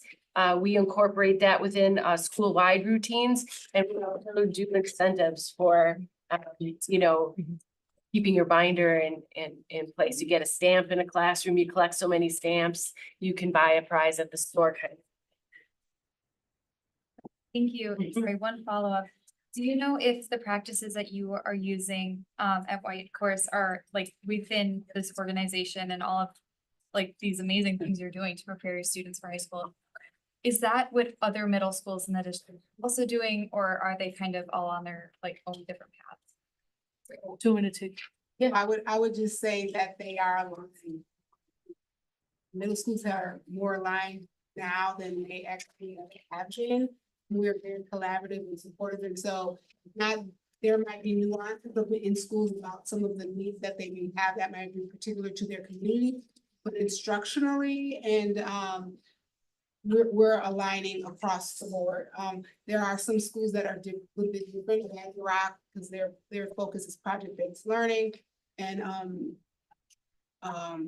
Spring Harbor is environmental studies, sciences, and then Wright is social action focus. So they're a little bit, but they're very aligned. And even when they were talking about the practices, the core practices, actually those core practices align with AVID. And so it's really not that it's not far off the beaten path. And we're really trying to make sure that kids' experiences are similar no matter what school that they're in, because there is a lot of movement in that. It did give me a lot of extra work at home because it was necessary for my teachers to have buy-in to EL if it's lined up with core practices, with our universal commitments at the school, with our AVID practices and AVID goals. And so all of that stuff has to be lined up for teachers to, you know, have buy-in to the value of it. And also for our students and families to see the cohesiveness of the program. It doesn't feel like we got, you know, like what Nikki said, 8 things going on. Is that too much, you know? So that did take a lot of time to line up the vocabulary and, you know, where things, you know, fit together. So that's what they pay us the big bucks for. This is a joke, I don't. Yeah, that's why I'm laughing. Megan, do you have any other questions? No, I'm all done. Thank you. Thank you. Board Member Mosner-Thal. Thanks. Thanks for explaining how you do the extension periods. I had a question about that too. Both schools talk about how staying the course makes it possible. and to say, oh, we're investing in this and it didn't work right away, so forget it. That's not effective for our students. And so I feel gratified to hear so many people saying it takes 5 years, it takes 5 years, it takes 5 years, because it does. My question for you is if at Whitehorse you experience some of the siloing that your colleagues at Leopold talked about, where you're, I heard you talking about aligning things. So maybe you already answered that question indirectly. Like, yes, we experienced that siloing, and here's how we endeavored to manage it. But I'm curious about that. Are you finding that there's like there's a lot of tension in undoing that, or barriers like the ones that your colleagues at Leopold talked about? I mean, I think that's what you're talking about. One of our needs is the collaboration, especially with that Yeah. ELI. Having two different curriculums, two different units. I think part of it too was, and maybe in part why I led with the part about setting a culture around everyone's a literacy teacher, been important. Because that then brings us all together, that it's a shared responsibility around literacy instruction, and everyone's doing some aspect of that. Our elective or unified arts or encore, whatever it's called in a middle school, they intentionally engage in literacy instruction by having a piece of text related to their content and use some of the same strategies. So you will see that across and not just in a literacy class. No matter what your role is, you're likely assisting someone in meeting goals related to engaging with text and literacy, and everyone plays a part in helping us make sure that all students are engaging with text in some way or the platforms that we talked about. So I think that shared responsibility is critical around addressing that collaboration you're talking about. Thanks. That's it for me. All right. Board Vice President Pearson. Yeah, thank you all for presenting and giving the nuances at Whitehorse. And I also had some questions that Michelle and Blair had, but I guess I'm also curious, just, and this maybe not for you all, but more so about the data moving from elementary to middle school. And so I know the time frame is about 5 years if we say it to be completely implemented, which is fine. We have at our elementary, some of our elementaries at 3 years, some that did the, if I'm remembering correctly, from when we were adopting the new curriculum. Some of our schools did the trial, and so they're a little further ahead. And now middle schools are like 1 to 2 years, depending on who implemented earlier than others. So are we seeing for some of the data for our schools that have been in place for 3 to 4 years, elementary into our middle schools, the scores raising and some of the flexile growth there?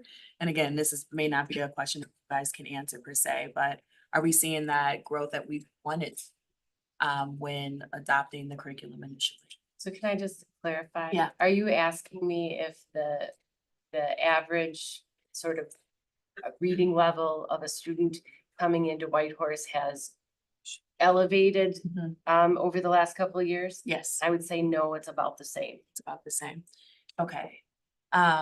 So with that, if we're thinking about 5 years, I can't remember which schools were the trial ones and if they feed into Whitehorse or not, but I think in overall. We had LVM, Gompers, and Orchard Ridge, So none that are in Whitehorse. So then Cindy, like, are we seeing like the increase of the data for those schools then feeding into some of the middle schools, and our middle schools kind of seeing that shift? Yeah, this is a great question. I think we're seeing the data shift at LVM. We saw it even forward, data that we just received at the end of last school year improve from previous years. I don't know that we're seeing fully the extent to what we get in terms of the improvement of how that matriculates into middle school. Okay. I would say at Toki, you might just this year sixth graders who have had about 3 years of experience Yeah. with Orchard Bridge curriculum, really strong implementation. You'll probably just start seeing that. Right. Similarly, LVM as well, but I think we're just at that place. And I think one of the conversations we're having as a system, when I talked about the right to read and where we are as a pre-K 12 system, is that we're trying to have intensive and fidelity of implementation and staying the course through 3 superintendents, like Right. really staying the course of that, which is really important. And at the same time, try and figure out how to focus on skill development and accelerate. So our high schools are really grappling in terms of learning the science of reading, thinking about what they can do for literacy skill development, while they know eventually as students are matriculating up, they'll see kind of the fruit of our labor. I think we just heard it from Whitehorse too. So I think we're trying to do both and, but we know it takes time, and I think we want to ensure that we stay with the work that we know, absolutely the science of reading, the materials. But I don't think we're seeing full effects. And I would just add though that, with the, I don't have the qualitative numbers for the data, but just sixth grade across the board, in middle school right now, they're coming in with a higher level of like focus and intentionality and language use around the curriculum. And so teachers are feeling like, oh, okay, the lift is not as heavy because kids are coming in with not curriculum and how the curriculum is set up. And so I'm sure, over time we'll see that, but I've heard it consistently, in the middle school around, that piece. I mean, with the pace of gains, it will be probably difficult to piece out where it is healing from the pandemic and where it is the curriculum. Because we did have, 3 years where students didn't learn what it looks like, it sounds like, and feels like to be a learner in the classroom. And so we do have that kind of a catch up, or that like schism in the growth factors somehow. I don't know how to say it better. Yeah, thank you for that. And that was actually my other question. Thank you, because I'm just also trying to piece together like where we were at. We were all talking about the conversation about the purchasing and the investment and the way of the return on investment. And I hate to use that in a sense because there are children, right? But making sure that it was the right space and how we're kind of looking to make adjustments if needed, and then what the board then needs to do to also support that adjustments when needed. And I had asked offline just quickly to Cindy, just to put it out into the room of when we were gonna look at our next update for EL and the investment that we made and all the investment that we made in literacy. And that will be like next year. So it's really good to hear that. And then my other question was just around high school and how I know that was during the time I was discussing heavily around curriculums. High school was the part where it was really difficult to kind of figure out how we're going to implement some of these things, how we're going to have this continuity to high school. And that was a big part of our conversation. And so I'm just interested in just learning where we're at now. And I think you kind of answered it of as students are moving through the system and getting to high school and what that might look like. Yeah, I think that we're really focused on the skill development for students if they're coming into high school and need additional literacy support and or math support. But I think we're still also thinking about high school is a very different space, right? In terms of how last month, if you think about all of the work we talked about in terms of preparing students for college and career preparing students for life after high school. So how that interdisciplinary and disciplinary work happens with literacy has been a focus. A reminder to the board, we invested heavily in average critical reading strategies for all of our high school staff a few years ago, and that is another way that we are thinking about the literacy work at high schools.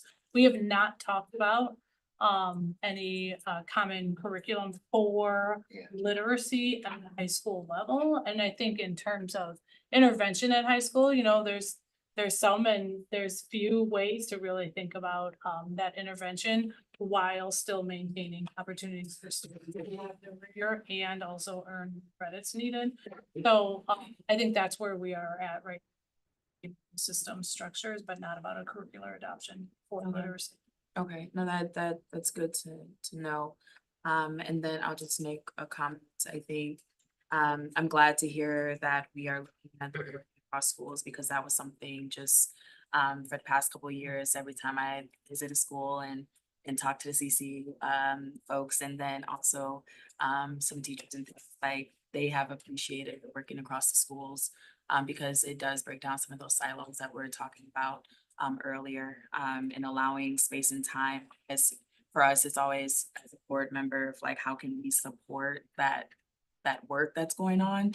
I'm not really sure what the answer is, but I do think looking at that is super important. And then I just want to make sure that, you know, the conversations that we're having is always not just only focused in one area, but we're kind of looking at it at the whole system. And so I appreciate some of the context of how students are matriculating through the system. And high school is like that one, because we know like our children should not be leaving our schools system at all, and not at a level. And I really don't like standardized testing, but I know that that's one of our measures. And so my hope is that we kind of get to a space. I mean, I'm not the best test taker, so I did not do well on the standard. Anyway, so I just hope that we can just make sure that we're finding other ways in ensuring our children are getting to those goals. Thank you. Thank you. Thank you so much. Board Member Simpkin or Board Member Castro, did you all have any questions? Mine were answered, thank you. Thank you. I have just a couple questions. I want to acknowledge that I think we've focused more on literacy than math this evening. Yeah. And this is the first time we've talked about math since I've been on the board. So it's about a half decade of us really focusing heavily on literacy and ignoring math as a subject almost entirely. So I'm tremendously grateful to get to have the conversation. And my questions are specific to math. I think it's really fun to get to talk about dual language immersion and math at the same time.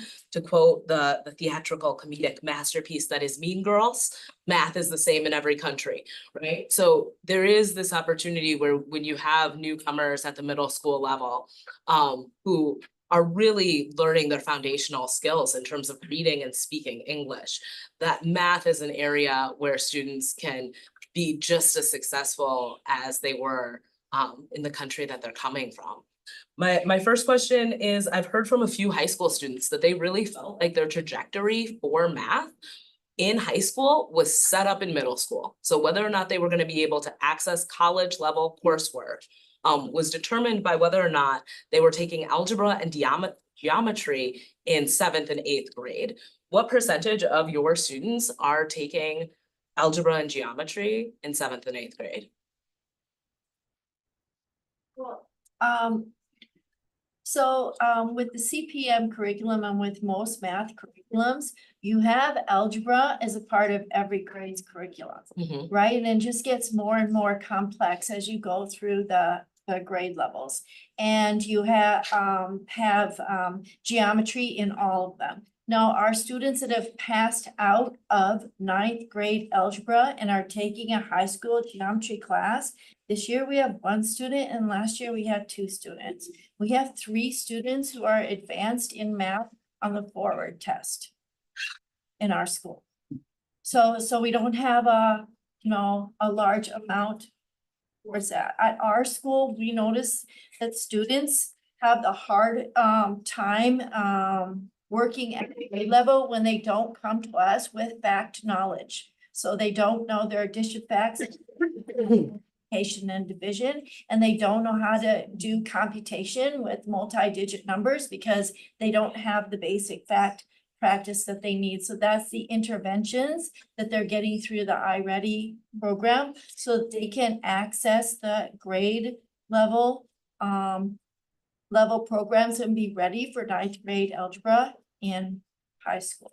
I don't know that that answers your question. No, that answers my question pretty thoroughly, and I think the very small number of students who are able to access advanced mathematics speaks to some of what we see in terms of the demographics of who's taking calculus in our district and who's encouraged in math, and both the gender and racialized gap that is pronounced throughout this district and is obviously represented at the middle school level too.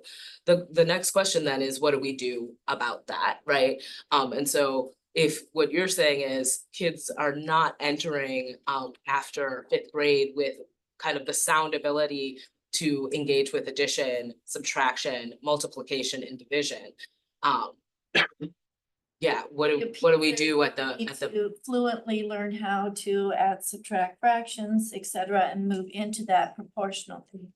So a student has to have additive thinking, and then once that is down, they're able to learn multiplicative thinking, and then they are ready for that proportional reasoning, and that's what is middle school. Middle school is all about proportional reasoning for your math skills. And it's interesting that you asked the question that you did in the way as well. You know, much of our professional development comes from looking at student data, and then also our SDLT and teachers speak to where they feel like our needs, and then we try to make adjustments around that piece. When we did a united, like a very focused effort on letters training, some of our facilitation of directed professional development for our math teachers went to the side. We saw that last year a decrease in scores and not an increase. We had to really reflect on that, and the teacher led, because it's our colleagues and our coaches and our other teachers that are leading. The strand of professional development that they came for themselves was about anti-racist math practices and how could they disrupt patterns that we were seeing, and very much intentionally focus on revisiting what should CPM look like in the classroom, and those colleagues who were a part of early CPM training, how are we supporting new colleagues who maybe didn't have that, so that we're aware of what's happening in the core classes for math. And then like I said, we also have an extension period for math. It rotates every other day. So, how are we then tending those targeted skills in those courses? Yeah, and I think I'm a little bit shaped by the fact that I was in my elementary school students parent teacher conference, and it was really obvious in the parent teacher conference that our emphasis is literacy, and the fact that she was doing a lot better in math than she is in literacy, and that we spent a lot less time talking about that strength and capacity, I think it's indicative of the way we've had these conversations over the years. What I want to say is, I don't think we can resolve inequities in literacy by creating larger inequities in the area of math. And I do think that we as a board have to take responsibility for having a conversation about literacy and mathematics that is holistic in terms of our students and really promotes equity across all subjects and areas. I think kind of applied mathematics is the other question I had, particularly at the middle school level. So my 6th grader, when she was a 6th grader, let me know that actually the hardest part of her Spanish class was learning how to tell time on a clock, because she's like of the digital era. And so like measuring and kind of those tools that I think we were more committed to utilization of as past generations seem to not have the same presence within our math curriculum. And so, I've heard folks say a kid will never forget pi if they have to use it to build a bike, right? one of my favorite quotes about education is like, if somebody had told me that cooking was chemistry, I would have understood that I could do chemistry, right? So what is the area at the middle school level in which kids are able to leverage their understanding of mathematics and apply it to strengthen their ability and capacity and understanding overall? I mean, that's the big question. I can't really, I would, maybe should give me a doctorate in that, but I don't have a master's yet, so they probably won't, but I don't. It's just a complex. But I think also looking for ways similar to like, we talked about the joy of reading, finding joy in math and how that relates to things, right? So we do like a pie night and with math games and trying to celebrate and help students find ways to have fun with math and to see where the math fits so that it isn't. I think it's also that idea of, right, how do you make any instruction relevant?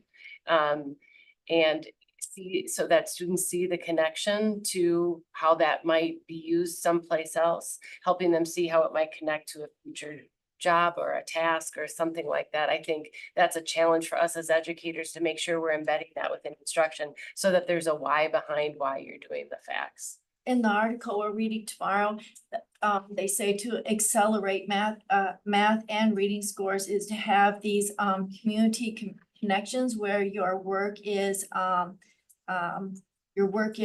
valuable. For instance, putting together a campaign to have a certain park in the neighborhood and having to do the math involved in, where playground equipment would fit on that lot, et cetera. So those kinds of things where students are engaged in that kind of meaningful work is what motivates students and what accelerates growth. So I mean, that would be a direction to go in. We're not there. I really appreciate you emphasizing that algebra is something our students are learning throughout their mathematic experience, like K through 12. I do think in terms of applied mathematics in early childhood, I have a 3-year-old who is attending a preschool here in Madison, and she's learning about square roots through a puzzle that she does on a regular basis. And she actually gets to put together these shapes that are multiplying, and she can see the visual representation of them. And so I think there's a lot of ways to access play in mathematics, and there's also a lot of ways to apply mathematics to real life situations. And my hope is that we have a concentrated effort to ensure that our students are strengthening their skills objectively in the area of math. I really appreciate everything you all brought to us this evening. Thank you for your work at Whitehorse. Thank you so much. I think this concludes our first topic of the night. We have 2 more topics. Thank you, Badger, being over there for your presentation. So if you give us just a second to transition. Yes. All right, we're gonna take a 5-minute recess and we'll come back at 7:11. 11. Wow, thank you. Are you going to Great.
I wanna bring us back in part because 7 o'clock never feels more like 8 o'clock the day after daylight. So if we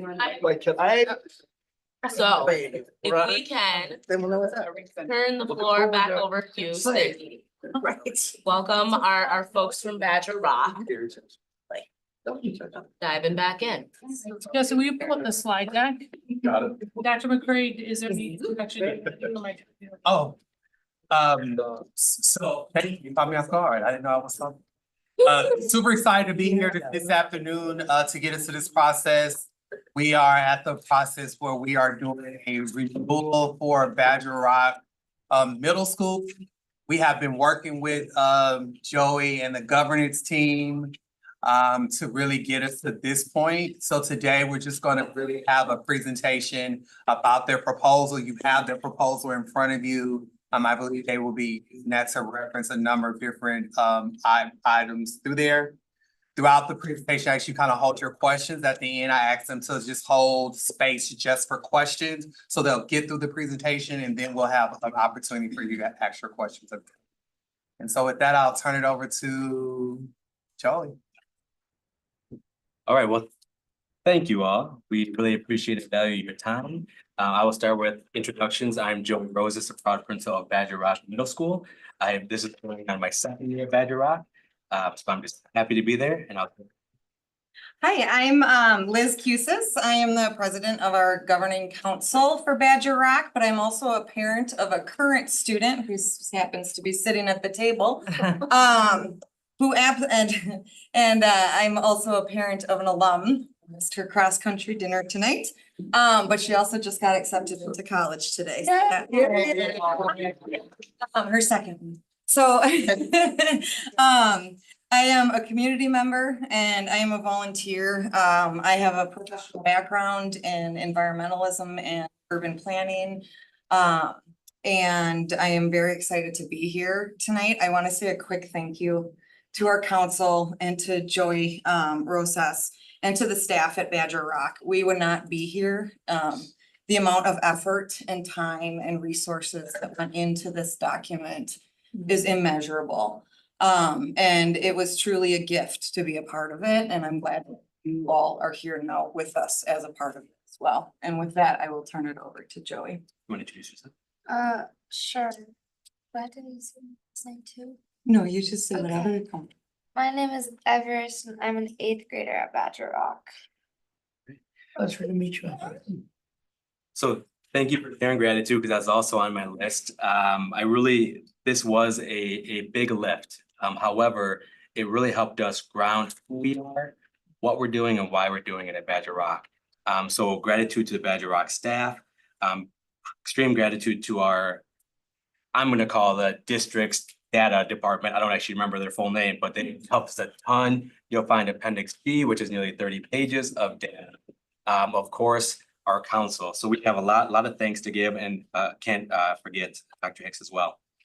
So as we get going, I will start with, this is our welcome slide. However, this is an important slide to talk through because that bulldog is a new representation of Badger Rock. We have been the Bulldogs for a number of years. However, that bulldog has been created by students, our art teacher. It is something that we spent a lot of time in with student voice. And yeah, I just want to make sure we spend time on that. The other part is we're all Badger Rock, one community, one school, one family. That's how this is going to be laid out, this presentation. So when we talk about one school, one community, one family, that means something to us. We are all Badger Rock. And I'll speak to that a little bit more later, but we pull students from a representation from all middle schools.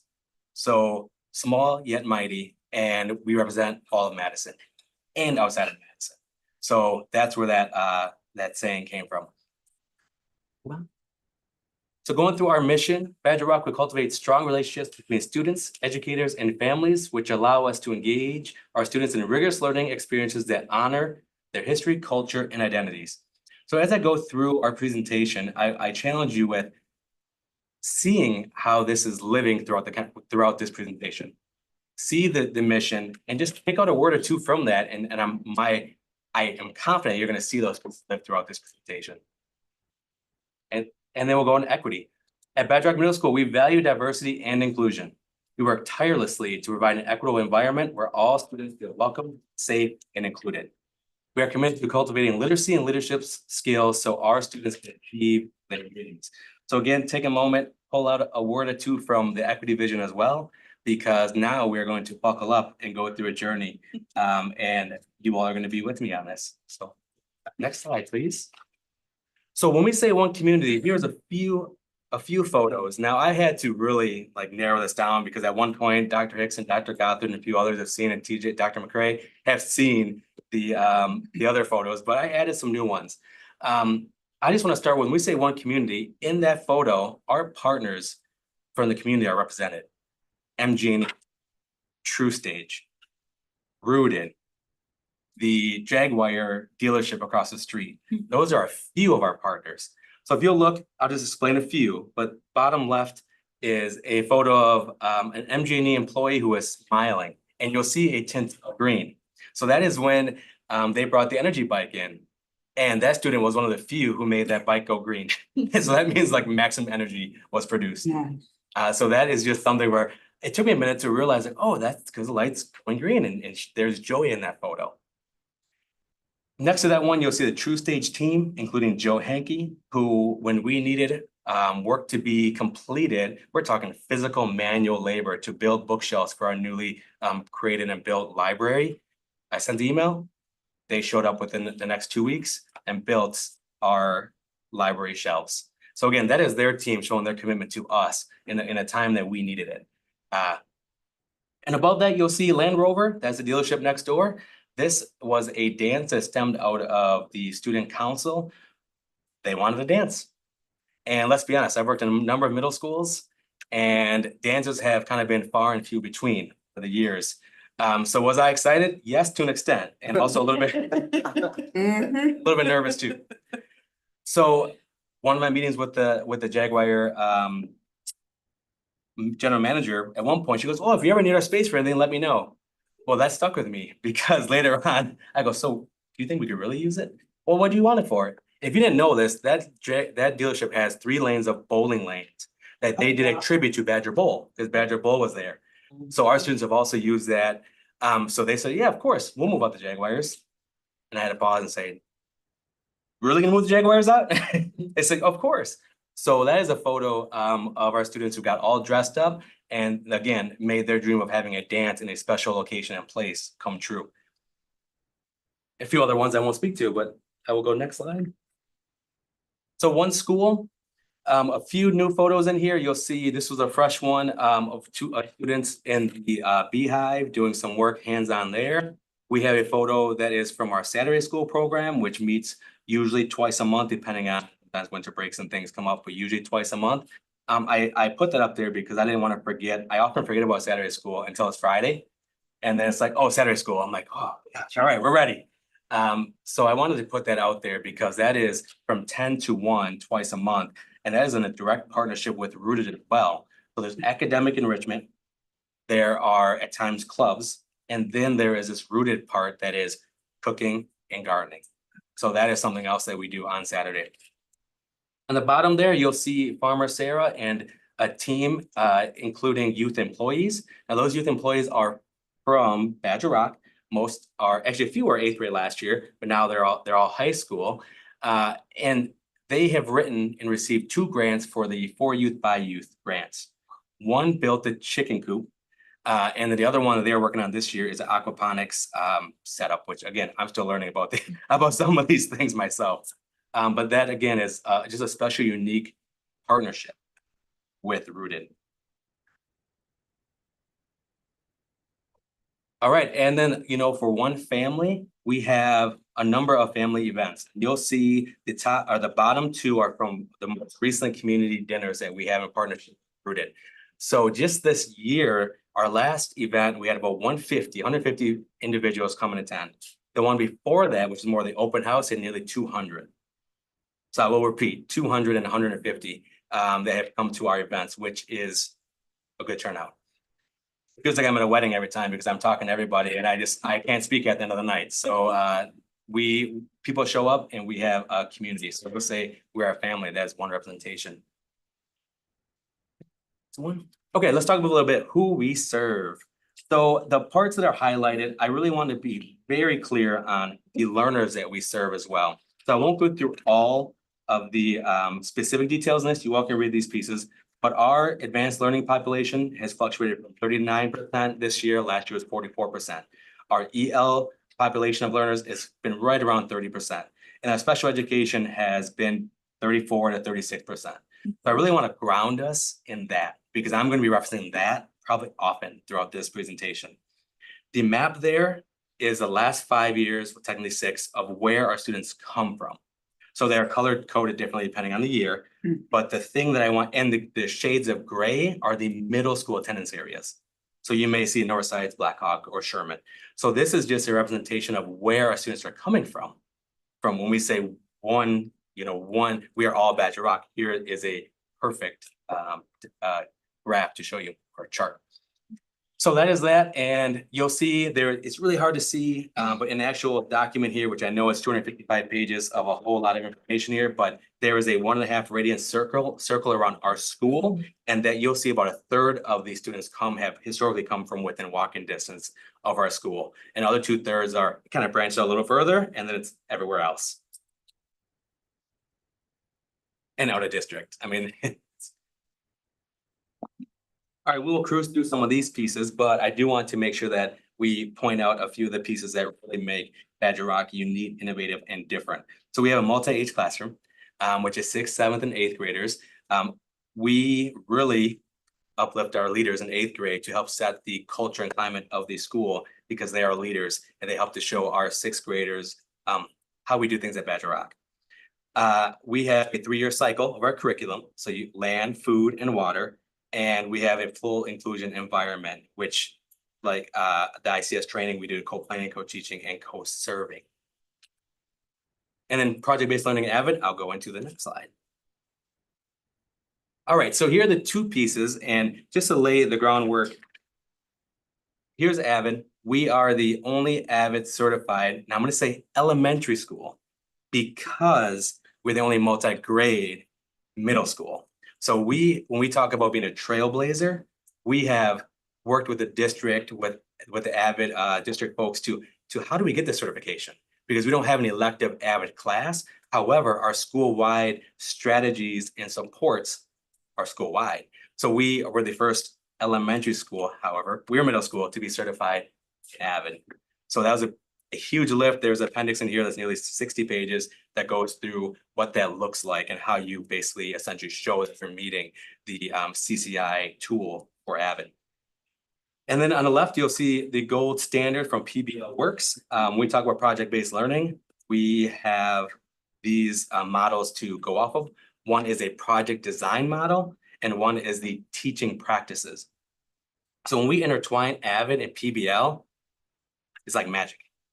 That's about all I can say. There's not anyone that I know of around here who's doing that or in other districts. So we are embedding both of these together.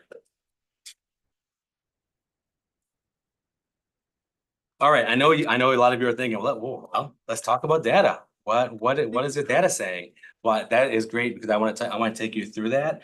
But again, I want you to be going through this data as we speak, but with the lens of who we are serving as learners at Badger Rock. All right, so here's the culture climate data. What you'll see is that it has from fall to spring of 20. So there's 2 years represented in here. The big part is that we'll have Badger Rock on the bottom, then you'll have all middle schools on top, and the question is there. So you'll see, I feel I belong at school. That is a culture climate question that is asked across the district. So it gives our data, and then it gives data of the district just to show where we are sitting. So what we know is that our students feel they belong. The next one on this slide is, I feel safe at school. We know from this data, our students feel safe at school. Now, the piece that is also important to know is that we work really hard to make sure that this data represents our student population. So over the years, we have close to 90 to 100% of students who are taking these culture climate surveys. So when we say representation, it is a representation. So that is important because I worked at other middle schools, and it's sometimes really hard to get a full representation of all students in culture, climate, data, and achieve and I ready. We have it. So this is a true representation as well.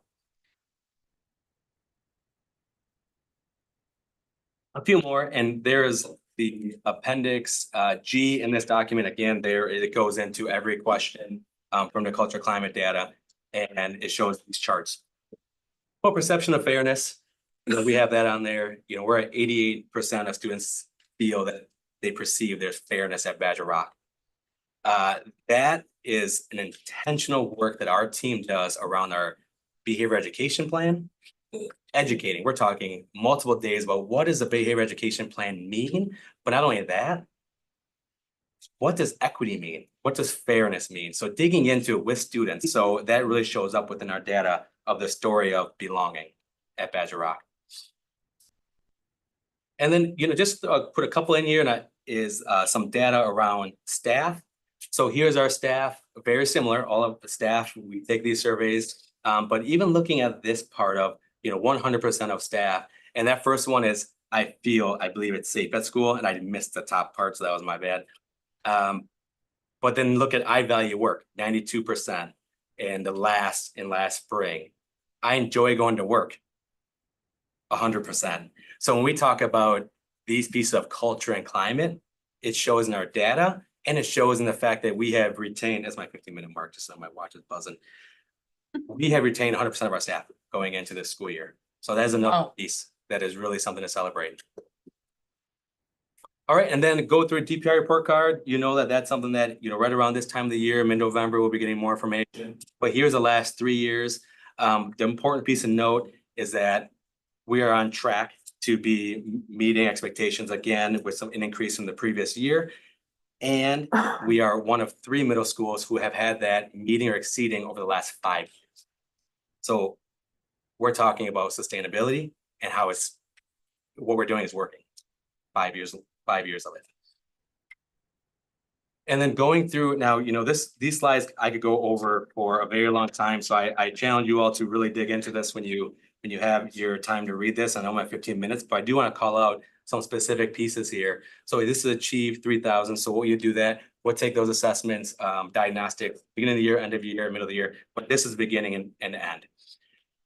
So the chart to the right is specific area English learners. So what you'll see is that the proficiency increased by over 5.5%.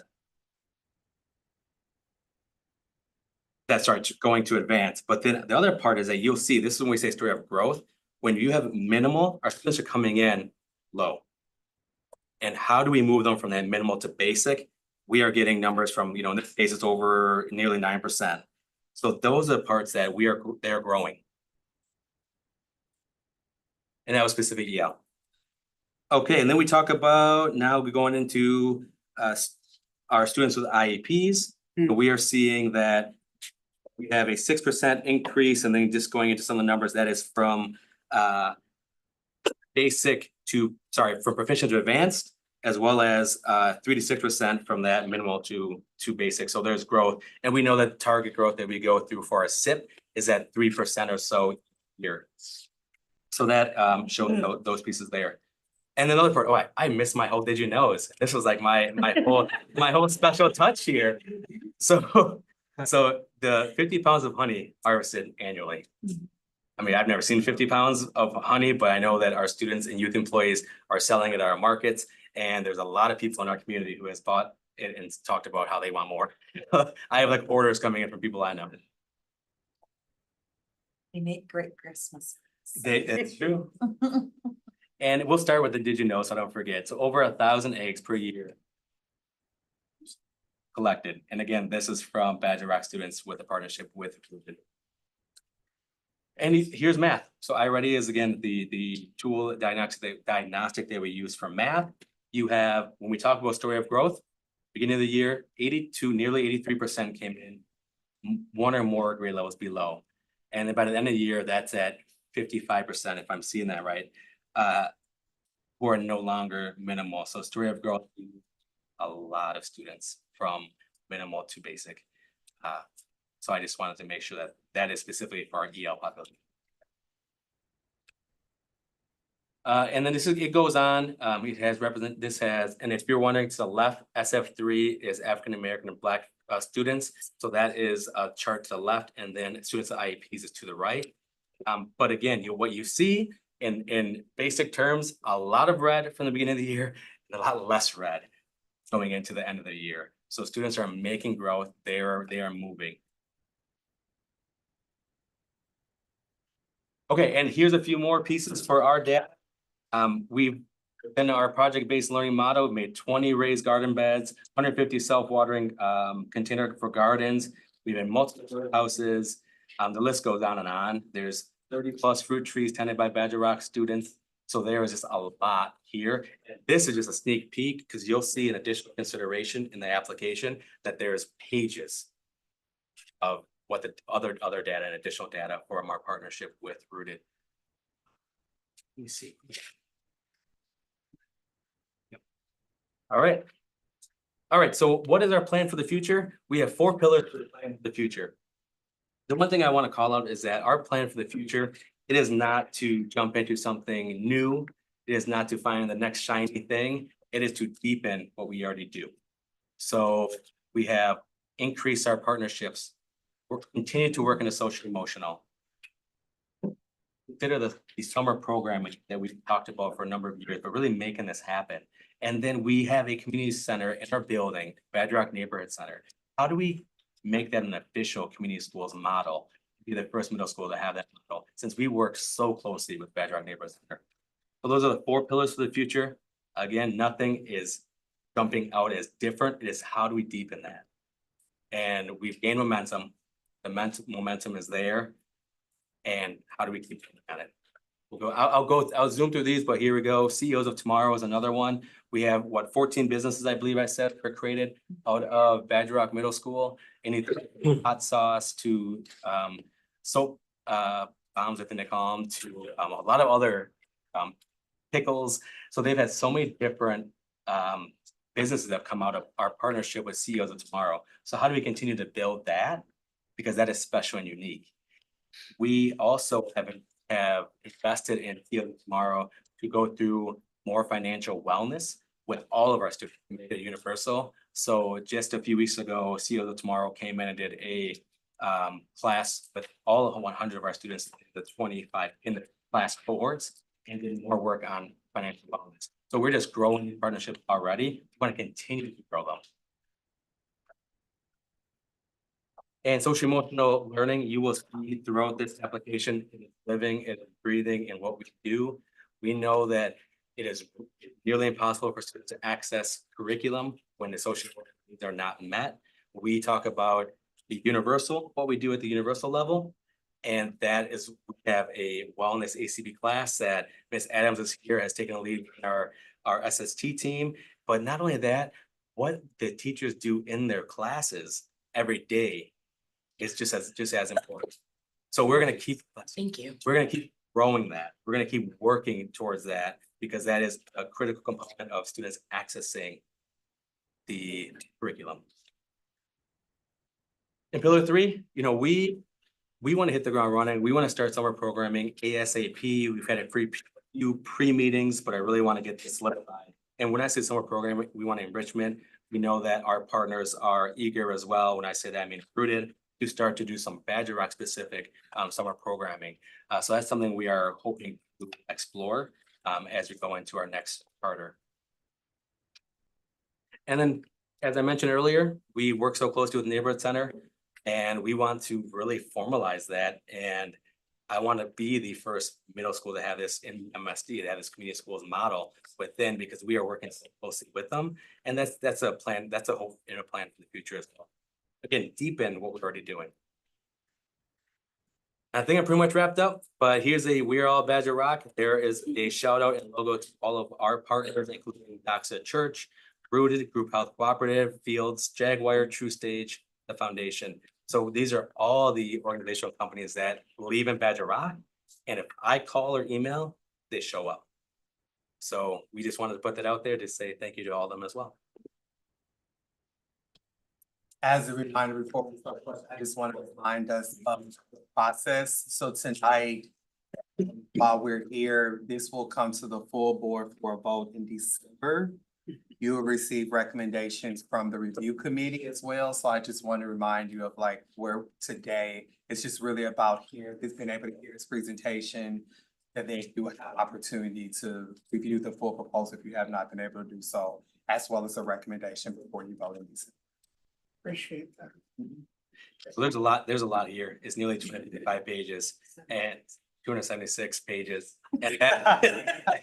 And that, to be completely honest with you, that's like scratching the surface of what Badger Rock does. If we were to go continue to add things, we'd have a stack, which is a 3-inch binder. So this is a good start. Thank you all so much, Board Member Vandermeulen and then Board President Nichols. The first time I was at Badger Rock was not a positive experience.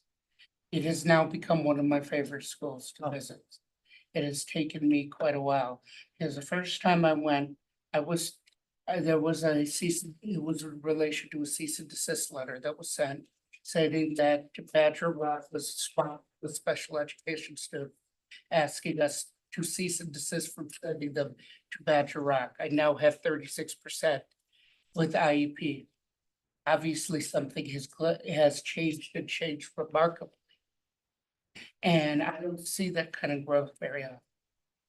I'm also not very, let's just say, I'm a little close-minded on charter schools that I am for instrumentality. I do like the fact that project-based learning.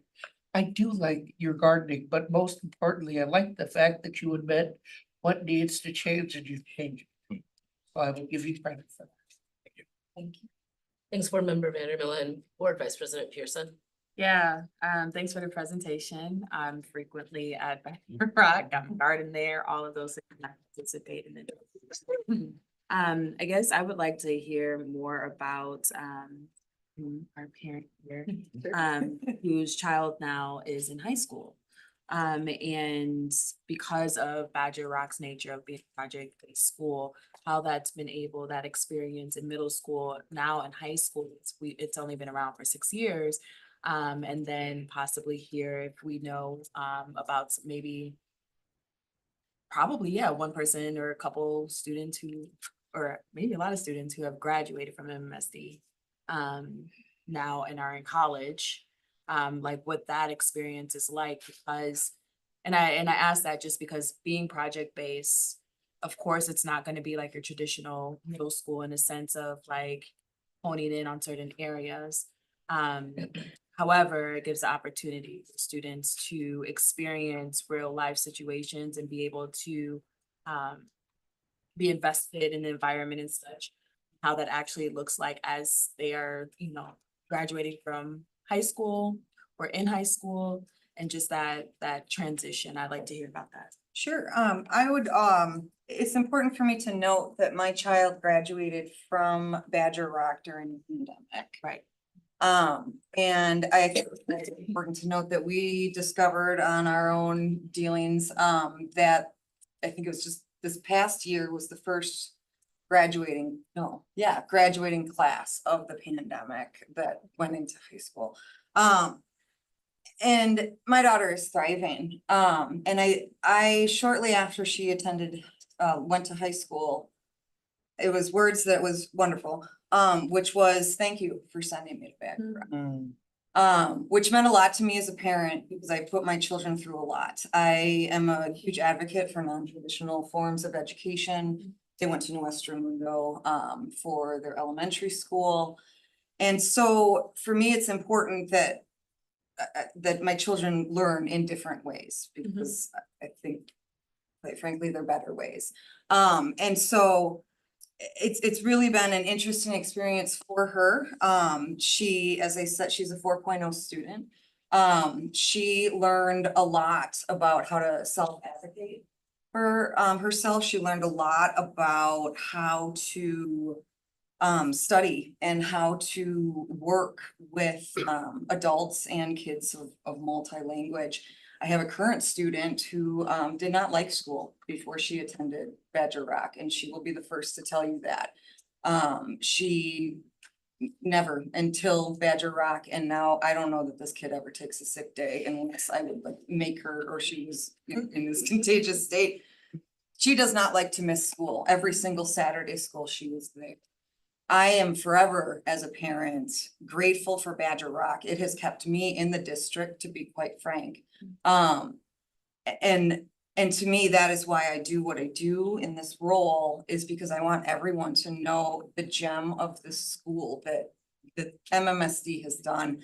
I think there's a couple things I want to make sure that I get across is I believe that Badger Rock has maintained the original focus and the original vision of our founders. I believe Badger Rock is working, and I believe that it is because everyone at this table, as well as everyone that isn't at this table, it truly is we are all Badger Rock.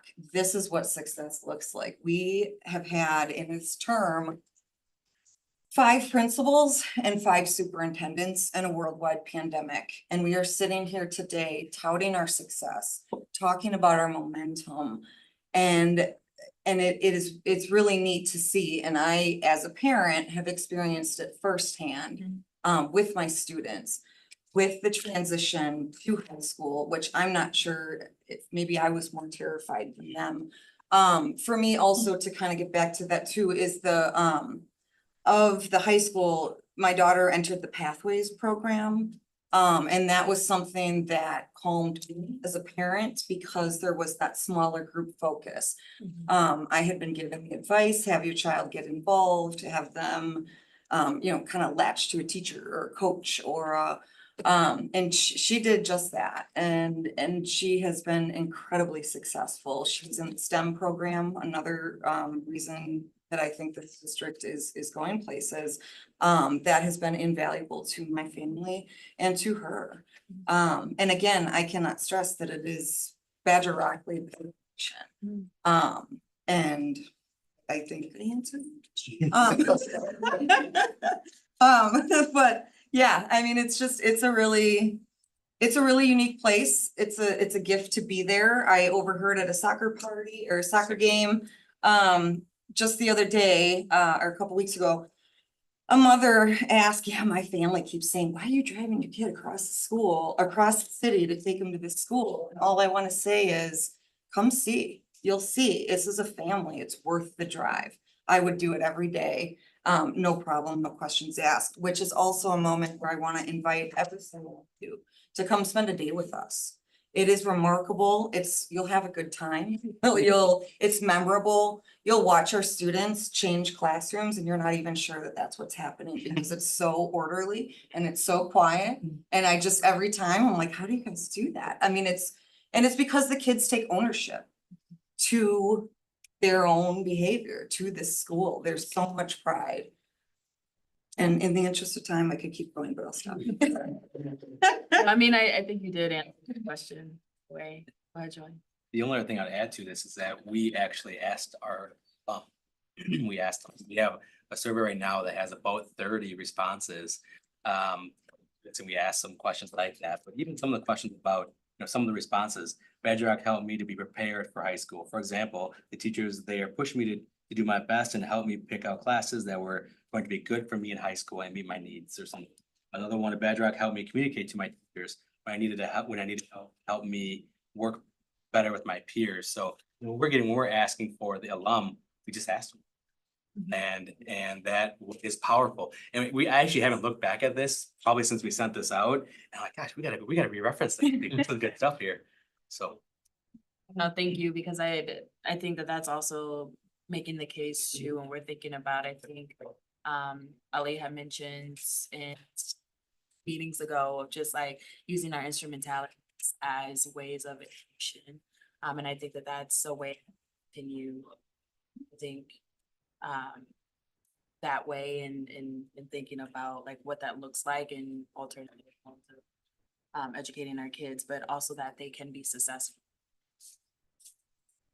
after high school. And so that's why I asked that question. Thank you. Board President Nichols. Chair. Joey and team, thank you so much for your presentation and all of the work that you put into the binder. Really, really appreciate it.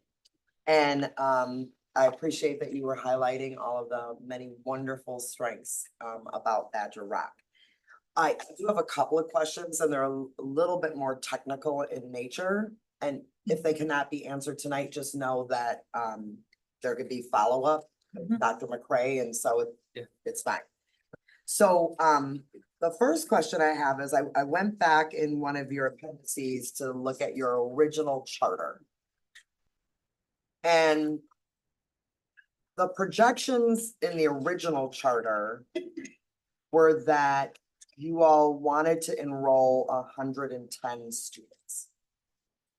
And then when I look at Appendix H, which is kind of giving some additional years out now, the next 5 years, it looks like you brought that down to 100 students.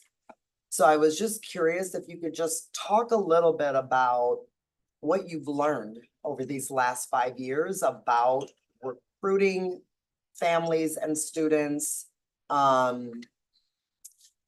why bringing the number down? And then when I saw in one of the other appendices, kind of your current numbers, it looks like you've been closer to 93, 94, never quite getting to that 100 or 110. So I'd be interested in hearing a little bit about what you've learned about recruiting students and families.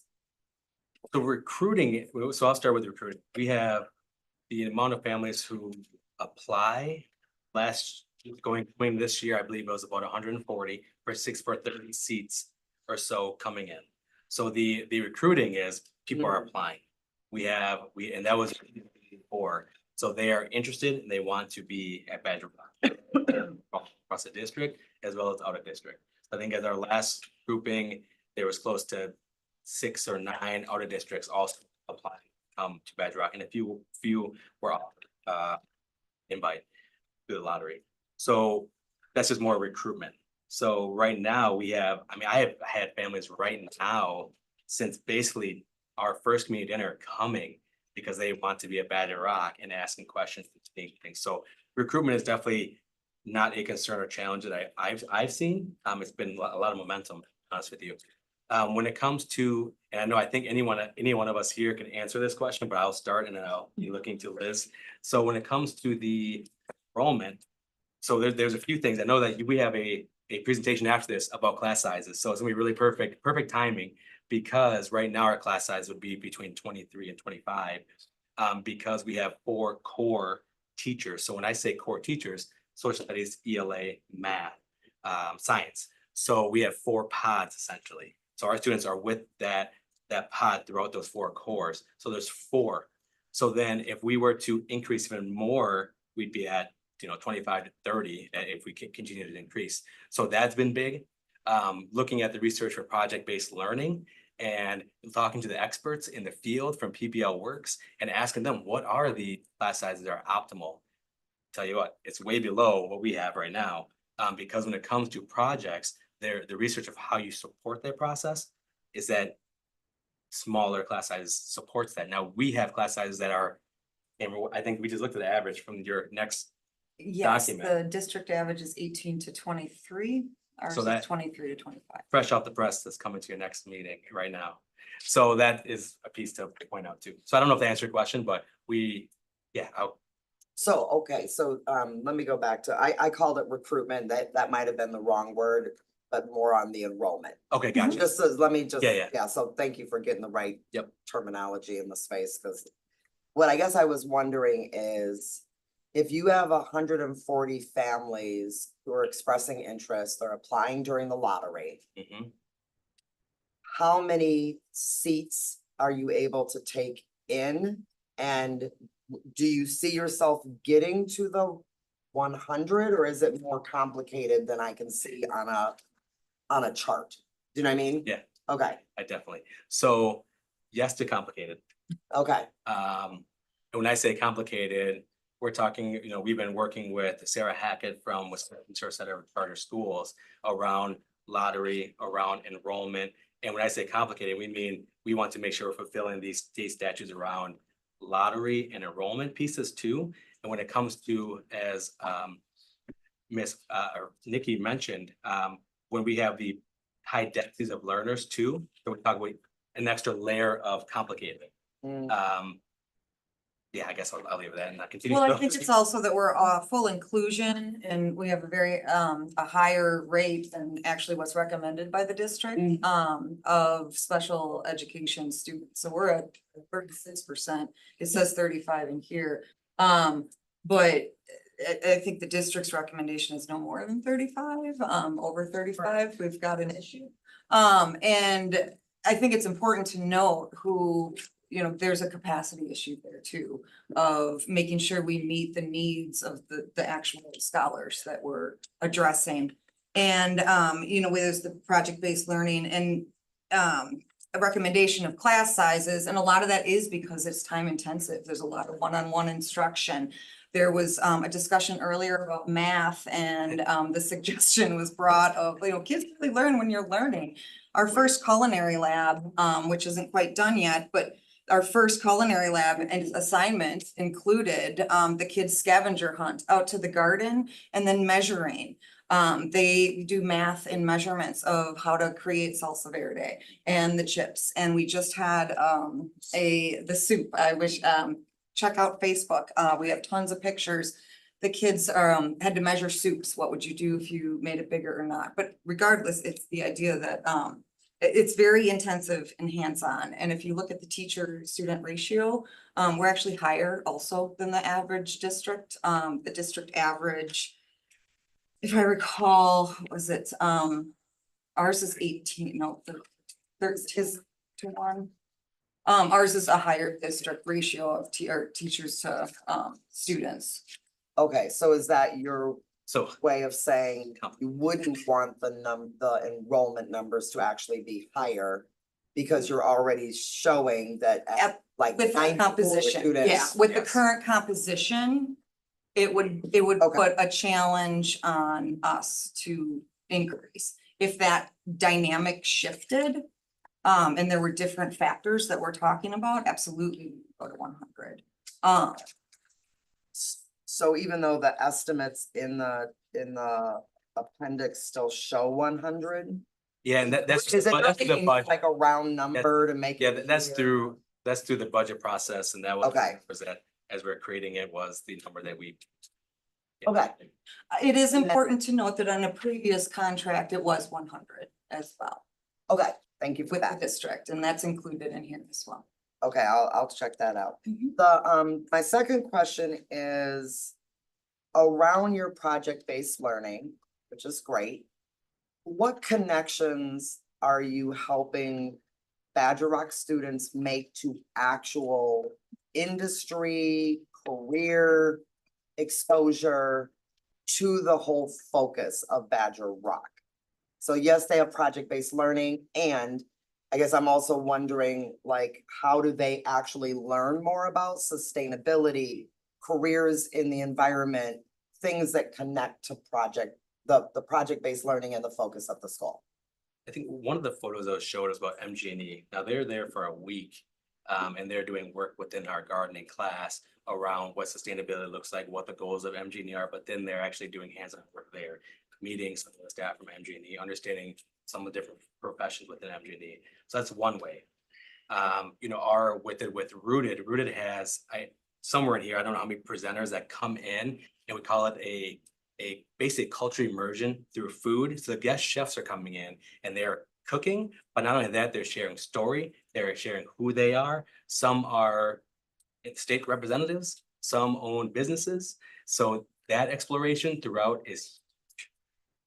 Okay, so that would be those. And sorry if that's in here and I missed it. No, you're. No, it's really a lot, so. The last question I have, thank you, is, you know, I'm sitting next to Dr. Hicks, who once was the principal of Wright Middle School.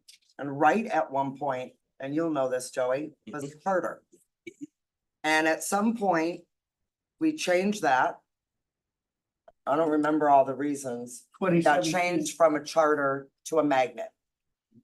And you all are coming back to renew your charter.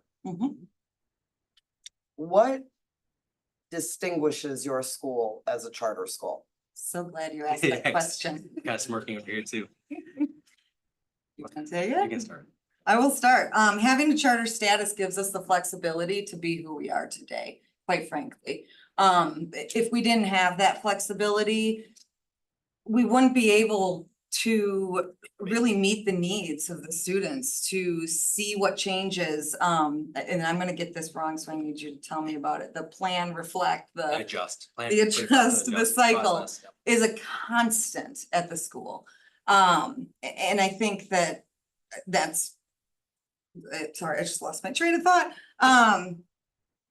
We've been, Yeah. honestly, we've been trailblazers in sustainability and food systems. And we say trailblazers, we're not only doing that through project-based learning, but with Avid as well. So we have done something that has not been recreated through the innovative models that we practice. And we know that within innovation comes sometimes discomfort. And meaning that we are pushing not only our staff to continue to learn and grow outside the box of a traditional school district, but we're doing both.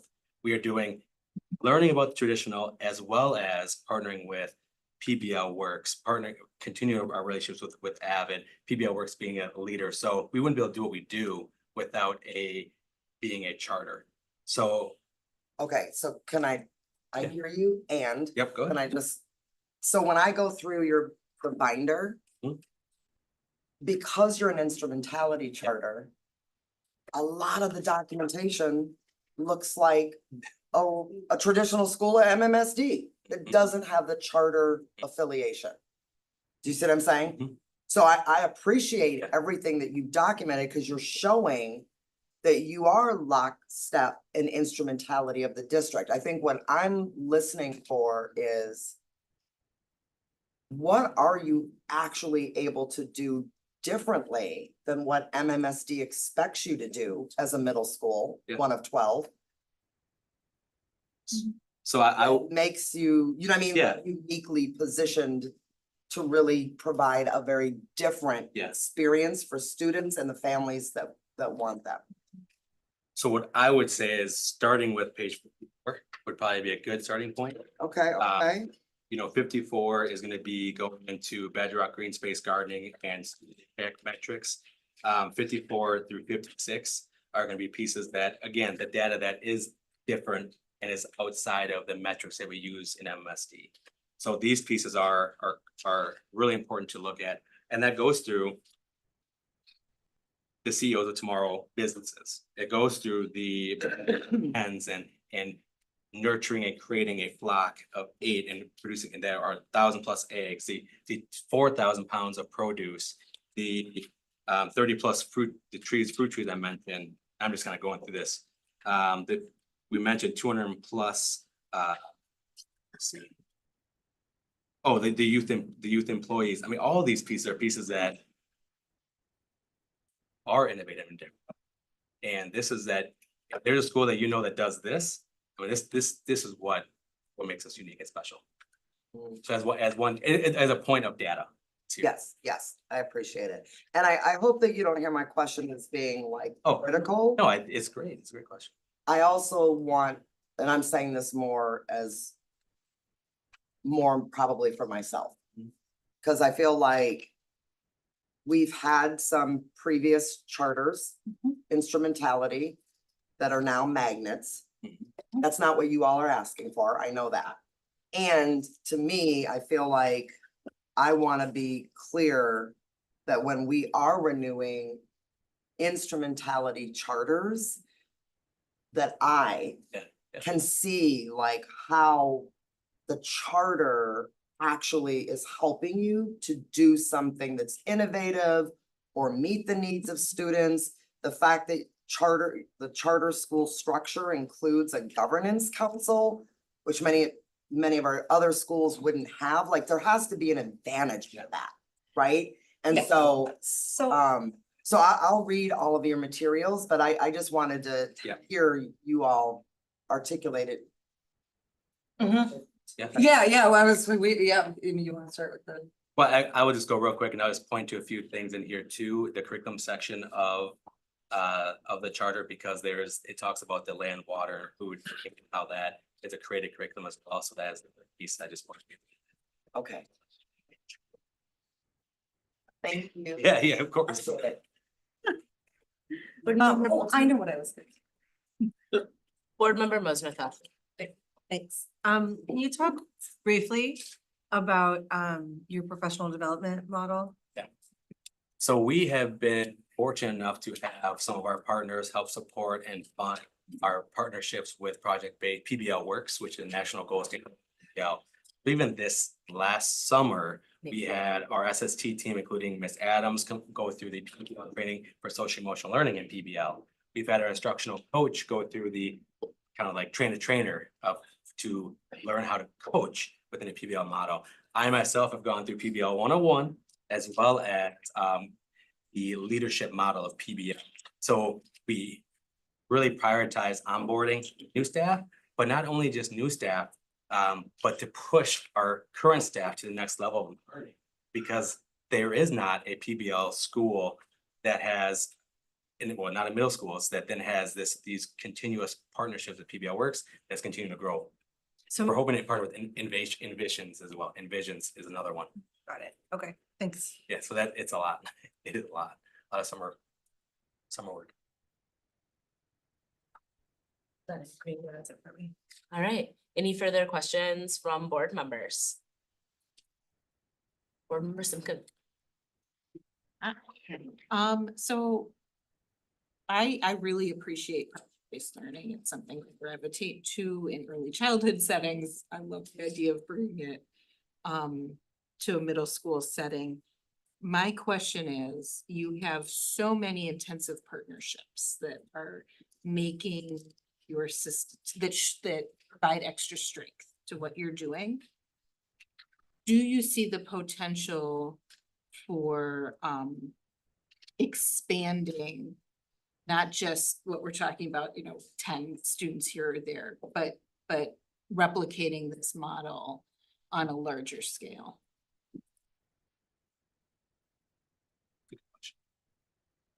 I don't know if I've quite thought through that part of it.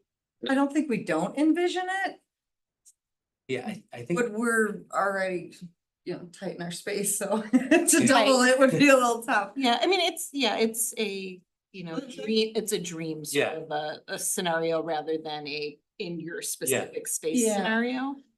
I think just speaking to this, we talk about us being a AVID certified, again, going through the elementary model, like what is the growth that our team could potentially support in that future? Because now our staff have helped to create the tools for CCI tool from AVID, or PBL as leaders in PBL. And I think about if that is something that district continues to go, when I say continue, I know Capitol High has picked up PBL, but we have, again, leaders within the district and trailblazers that are highly knowledgeable in PBL. When we go to these trainings in PBL, we often talk about our interdisciplinary projects, whole school projects. Even when we go to trainings, they go, wait, stop, what do you do? I go, we were not just talking about a project in math with soup. We're talking about projects that link all 4 core classes together. So I think there's like potential in that. Like, how do we then support in educating? I think that's a possibility. Yeah. Okay, I appreciate you adding a little bit of detail to that. One piece that I think is really helpful to see that I didn't see when I met with you earlier were the growth numbers in academic scores. And that's compelling because we know how tricky that is to have that happen in middle school when students are starting at those really foundational levels. So that is not missed to me. Thank you. Yeah. Yeah, just to add on the literacy growth, we have tied for first, 90.7 of literacy growth, so. Per DPI. Per DPI, it's working. I mean, I think expanding it throughout the district PBL model would be amazing. I think that we have a lot of different kinds of learners. And, you know, we've seen it with DLI too, starting, and then now it's way more common in our schools within the district, and I do see potential for that. To take the success of Badger Rock and project-based learning, and we can train the trainers, and it can spread. Yes. Any other questions from board members? All right. I want to thank you all so much for your presentation this evening and all the information you provided us with. I do want to take you up on your offer to visit your school for a day. I think there's a lot of insight to be gained from the work that you all are doing and what it means to the young people you're serving. I also want to thank you for highlighting your demographics in terms of both special education and advanced learning, and part of what I hope to see in visiting your school is a strength-based differentiated approach to learning, which I believe is how you should approach both special education and advanced learning. And so if you all are embracing that technique of working with young people who have distinct needs in terms of their learning, I'm really excited to see it in action. I'm excited. Thank you all for joining us this evening. Is there anything else? Community dinner's Friday, I'll say. Sorry. I'm sorry, Sorry. we'll go back to Vice President Pearson. Yeah, sorry, I just was, just looking at the budget. I know that in our conversations, always there's, I meant to look at this earlier, sorry, or state this, so just correct me. So if we're looking at the total revenues that come in, at least projected or estimated, and I'm not seeing actuals from the previous year, and maybe I'm missing that. We're having 1.2 mil estimated for next year, because I don't know where the ones in previous, I don't see the previous years on here. And the cost is 1.9 mil for the program and your staff and running the school. It looks like it's the difference is running at negative at 680,000. How is that being made up? The 680,000? So we'll start with one of the meetings that we had with district individuals earlier this year when it comes to supporting the development of charter was around budget. We knew that this was something that we needed more information on. And to summarize, and it goes more on page 48, but there is this open enrollment cost, and I know this question is also a year ago in Nostra Mundo at a very similar conversation. Yeah. So basically there is open enrollment money, and then there is a, MMSD, let me find the wording here. Per pupil, yeah, I'm trying the per pupil multiplier, whatnot, but we don't quite know exactly where we fall, but we use for this purpose, this open enrollment. This document, when we asked, we had Bob support us in creating this, and although I think there's value in this, it also was like some questions too about even, how we develop this specific budget. And I will say I do have up-to-date one here because there are some numbers that came in recently. When it comes to state and federal grants, IDA flow through and SAGE. So there is another one that was, again, remember, we are also holding on our MSD staff to provide numbers in a time of, we're talking with a lot going on. So with budgets, so we do have updated one, but it does look similar. But Is it possible we can get that updated? Definitely. So that we can have for context? Yep. And it would be helpful, and because again, I'm not seeing with and maybe I can go back to, because I feel like I started on the board during a conversation of the previous charter, maybe. I think so. And so I can go back to my own documents, but I'm not seeing previous year budgets on here, which I think is helpful for us to kind of see the continuum. And part of it is because we are in budget constraints, not to say like what the program's not working, like not to say anything like that. But just to kind of understand what the financial implications are as we're also moving through. So if we can be provided with that, that would be great. And that's all for my questions right now. Sorry. All right, Sure, if I could just briefly mention, I just want to acknowledge your work on this. Stanford, Dr. Hicks and myself were principals in 2010 when this planning grant was given to Badger Rock to be created. I then moved into the secondary office and worked with Nan Youngerman, and I just want to acknowledge the community partners that are here tonight as well as part of the governing council. It says a lot about your care and interest in the school and in our students and our community, so thank you. And keep up the good work. Thank you. Thank you. thank you all so much for your presentation. Yeah, of course. All right, and we are on to our last item on the agenda, which is our class size report, and I will turn it over to Cindy Green. Right, I'll give everyone a minute just to transition out. Jesse, could you pull up the memo? Transition? Thank y'all for hanging out with us. Thank you so much. These are the time. Longer. Yeah. Bye, Brittany. I will good as fast. I'm gonna try to recover from this election. Oh, it's Good to see this. Join I know, she gets straight to all things. So we are on our last topic of the evening. Thank you for Chair Muldrow. The last topic of the evening is a class size report. This is a report that we owe to the Board of Education. Sorry, thank you. This is a report that we owe to the Board of Education 2 times a year per our class size policy.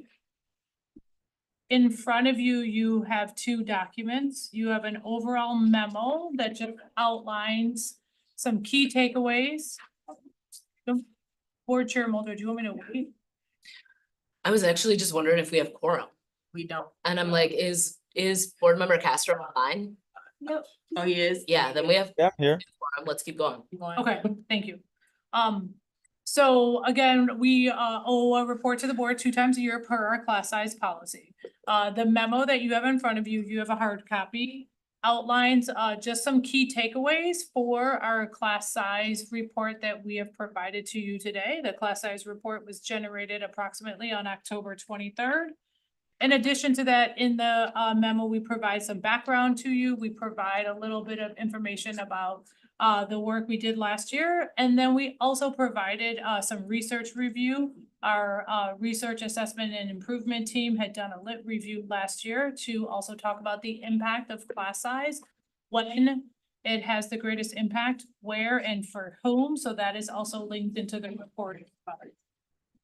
What I would like to do is just take a minute to orient you and walk you through the actual class size report, the data, and take a few minutes for that and then turn it back over to you, Board Chair Muldrow, if that works, in terms of any questions. So the report that you have in front of you, if you start with the multi-colors on the front end that says elementary homeroom sizes. And if we start and we all the way over to the right-hand side, you will see columns that indicate below minimum, optimum, below maximum, and above maximum. All of these are based on our class size policy and the numbers that we have.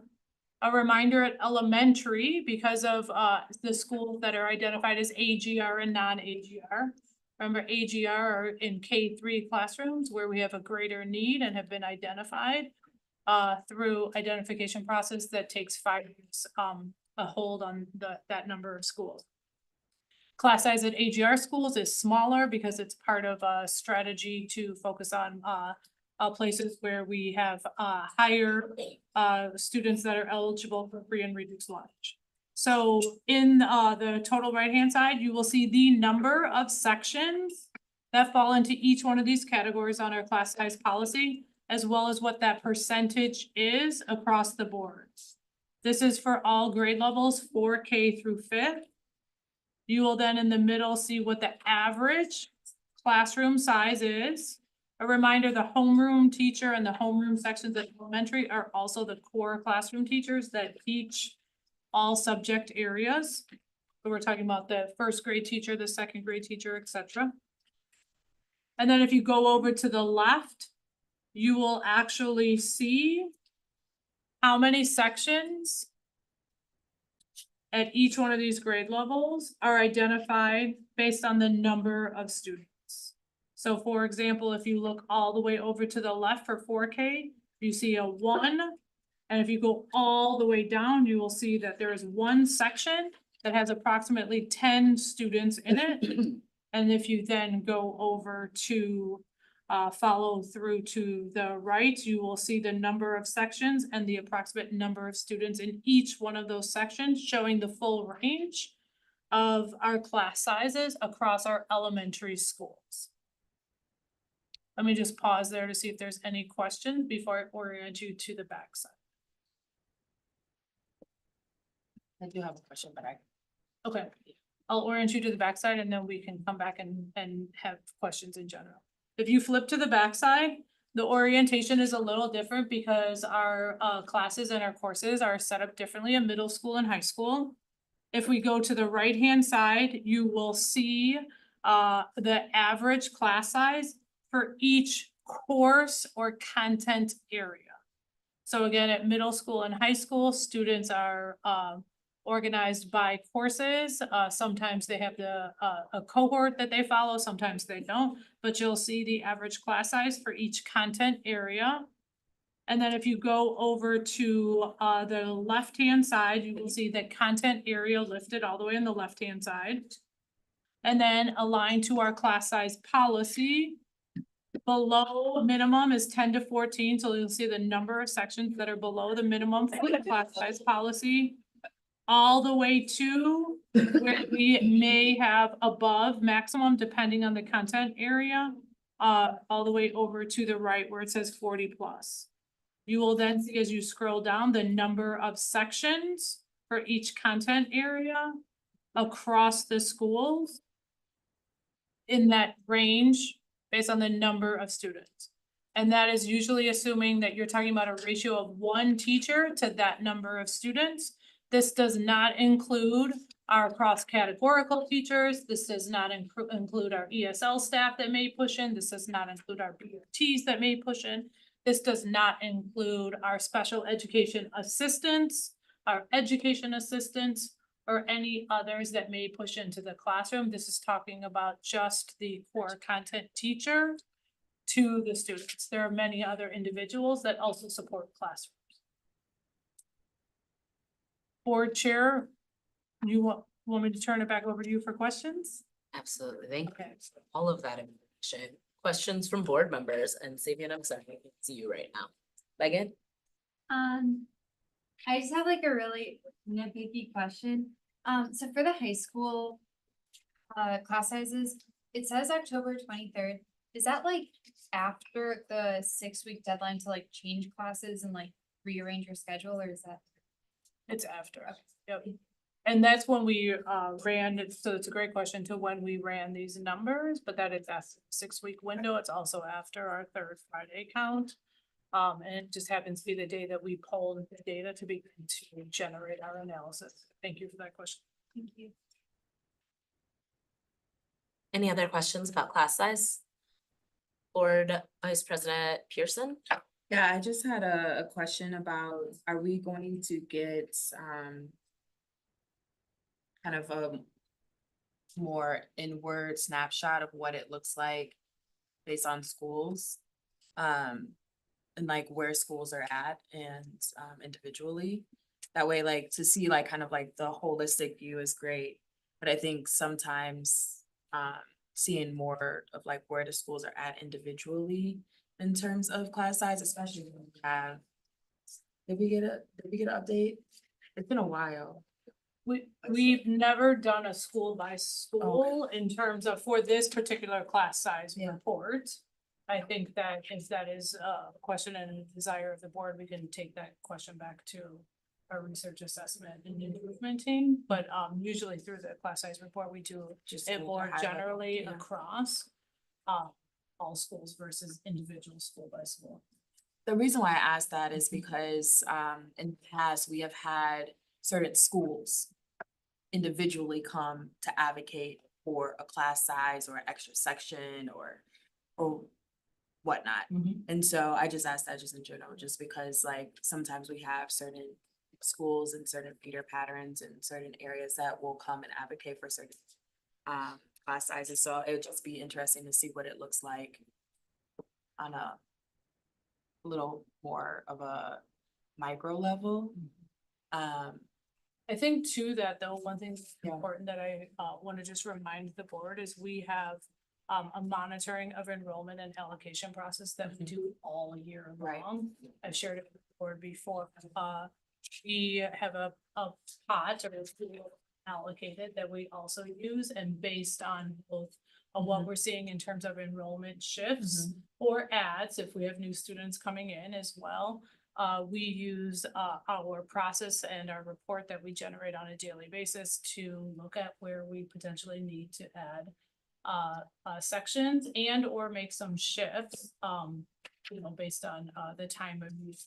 I think the other thing is a reminder about our class size policy. It doesn't automatically have a threshold where we'll kick to adding a section just because it goes over by one, right? There's some really thoughtful things that have to go into it. And sometimes we have places like our Hmong Heritage Program, something that we deeply value, that may have lower numbers at certain grade levels based on the number of students that have entered. So we do take those into consideration, but we do monitor our enrollment and allocation throughout the entire year. We have heavier moments when we do that towards the end of the school year after workbook, and then starting in August leading up to the third Friday, we're making shifts all of the time. So I just wanted to remind the board of that process as well. Right. And then I would just make a comment, in the past couple of years, we've seen an increase in enrollment, so that's really good. And hope that trend continues to go upward. Oh, I did have one last question. How are we factoring in, development in Madison? We have many places throughout Madison, and the city strategy to try to increase housing as quick as possible because we need it. Like, how are we ensuring that we're also accounting for that as we're planning for the future as well? I know that this is just a snapshot as of today, or not today, like in the fall, in the moment. But how are we kind of like planning for enrollment and possibly some of these shifts, possibly in some of our schools due to housing increases in the increase of population in Madison? I know that's a bigger. A few things on that. We are to a limited degree collecting that information right now. It's based on information that we receive. I want to get far more vigilant about it. And really start looking out and foreshadowing so we can make the best decisions possible. The other thing we have to consider is the new housing stock. Is it a net new migration, or is it simply students moving feeder patterns, or maybe wanting to stay? So we really have to study the students in addition to the more available affordable housing too, or housing in general. Is there, and it just sparked up, and I'm sorry, I'm going on a little bit, but is there a mechanism for us to be involved with those conversations about our enrollment? And I mean, it's not on a larger scale than just class size, but just our enrollment in general in some of our schools, and having an impact of those conversations of like where housing is being developed, especially like family oriented housing. Are we having those conversations with our city? Yeah, this is a great partnership opportunity for us with the city. I saw a recent projection from them about the housing. Ms. Stanford, which housing was that? The most recent housing notice we got from the city? Yes. Just the form of how that came, and it kind of projected out and talked about number of students by 26, 27 and so forth. And how many people or how many units are gonna be available. Yeah. Schools it was gonna impact. Yep. So they're doing a, again, when we have that specific information, it's great. It would be nice to know for the whole city, and then what's projected coming in the future as well. So that's the work I'd like us to really partner with the city in a better way. No, thank you for that. I'm probably one of the board members that are always talking about housing and how it like connects to our schools. But I think that there are some really large developments that are happening in our city that I think will greatly impact some of our schools and what that might look like. And so then the conversation is like class size. So, yeah. Thanks. That's it. Board Member Castro and then Board Member Simkin. Thank you. And hopefully this analogy makes sense, but I'm wondering with this class sizes, what kind of slack do we have in the system, such as long-term subs and unassigned teachers for, things like the unexpected happening during a school year? Hopefully that analogy makes sense. So I can take a stab at it if you guys don't mind. So I think, Savion, it's one of those things that we always have to take in consideration, even when we, Cindy talked about that reallocation process. And it's always one of those things that we have to consider. If we add a class, can we staff the class? Because sometimes we can add the class, but we just humanly can't staff it. And that just creates a larger gap that we have. So it's something that we are constantly considering. We're thinking about adding classes in the middle of the year or whenever one school is started, being able to truly be able to staff that class from the very beginning. Yeah, no, I guess what I'm wondering, so like, like long-term subs or unallocated staff, like a teacher at a school has a emergency and has to take an extended leave, or a school gets a unexpected rise in enrollment in the middle of the school year. Do we have the slack in the system to accommodate those extra students in a school? Yeah. So we have a few processes. So we have time limited staff that we have schools provide and submit for if it's needed. Sometimes that could be an SEA, sometimes that could be an EA. We also have our long-term subs that I know Jennifer Trendle talked about before that could support that. And then we have a process called an ELTS, which is similar to a sub, but it's a long-term staff person that you're able to bring in if needed. But to Dr. McCrae's point, all of that is contingent on kind of who is available when. We don't have just like an unused set of staff that we have within the district right now that we can give out. Really is based on our sub pool as well as processes that still require us to post and try and hire for. Okay, thank you. Board Member Simkin. Thank you. I want to take a few minutes just to look at the 4K class sizes. And for the board reference, I just forwarded you the email with the policy size, or with the class size policy proposal that I made in April for 4K classes. I just wanted to bring to everyone's attention that our 4K class sizes, because we don't have a policy that covers class size for 4K, that in the district, our 4K class sizes are larger than what our partners are allowed to do. And that's because our partners have to follow city and accreditation standards, and we do not. And so when we look at the number of students per teacher, there's requirements for all of our partners, and they're much lower requirements than those that we're holding, higher standards than those that we're holding ourselves to. And this is an area that I think that is really important for us to address before we continue to grow our 4K program. We can tie it in really easily to the conversations we've just had about literacy and math, because we know that that learning starts in, before 4K, but that we get a chance to start with children in 4K. And that we can do better work with lower class sizes. It's just critical that we look at this for 4K students. So I'm just going to give an example. For our City of Madison accredited programs, which is a requirement for every one of the partner sites that we have, there can be 10 students with 1 teacher. So, and then if we look at this chart, we have group sizes up to 20 right now with 1 qualified teacher. So I just want to point that out.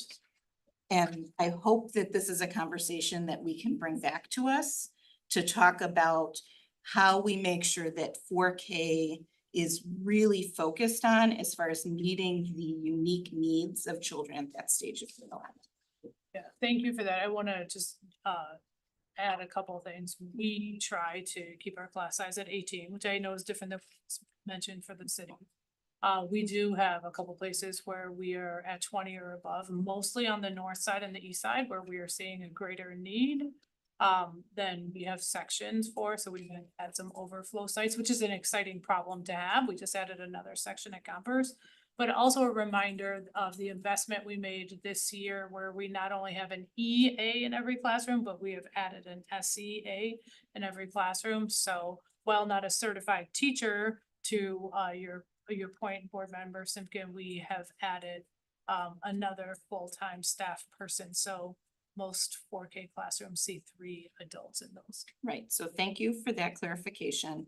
In our city of Madison accredited sites, there are specific requirements for education in early childhood education for any staff person that is counted in ratio, which is different than in our school sites. And that is also really important that we think about that. Yeah. I just want to tease out what you're saying a little bit, my own understanding, if that's okay. So Cindy, what I hear you saying is, we have classes that range from 18 to slightly over 20. And we have 3 adults in the classroom. And what I understand is in 4K or 3K, that there's a 10-to-1 ratio. But I haven't heard that the 10-to-1 ratio is certified teachers. So in our 4K sites, there's 1 certified teacher, and the second person, in order to be in a Madison accredited childcare program, has college education and early childhood education specifically. And I could pull up exactly what those requirements are. I think I linked them into the policy proposal that I made. Okay, so your concern isn't necessarily that the special education teacher or the other Education assistant. the are educators, but that they're not necessarily specialists in early childhood. That's part of the concern, yes. And then the other piece is really just looking at the size of our classes. Okay. These, I don't know if anybody else has spent time as a preschool teacher, but I can tell you 24-year-olds is a lot. No, I have 1-year-old and it's a lot. Right? Those are incredibly high class sizes. It is much more, I'd say, normal in the private setting to have a classroom size with 2 fully qualified teachers and 16 students. And that can be a heavy lift. Thank you for Sure. explaining that. Yeah. Like additional questions from board members? Board Vice President. Sorry, and this is a question about like the proposal, because I just simply looked at it again. So I understand. So we're saying here, and I know we're not interrogating a policy per se, and someone can correct me or say like, we're kind of I'm out of bounds. But just to clarify, just so my understanding of like the question and the answer that Cindy gave, if you're referencing no 4K class can be a maximum of 18, may not exceed based off of the criteria that you put in here. Only what, 11 of our sections exceed that, but most of our sections are either at 18 or below. Right. And so so the optimal size is really that 14 to 16. And then, yeah, we do have the majority of our programs fall within that 18. But again, that's a big lift. Right.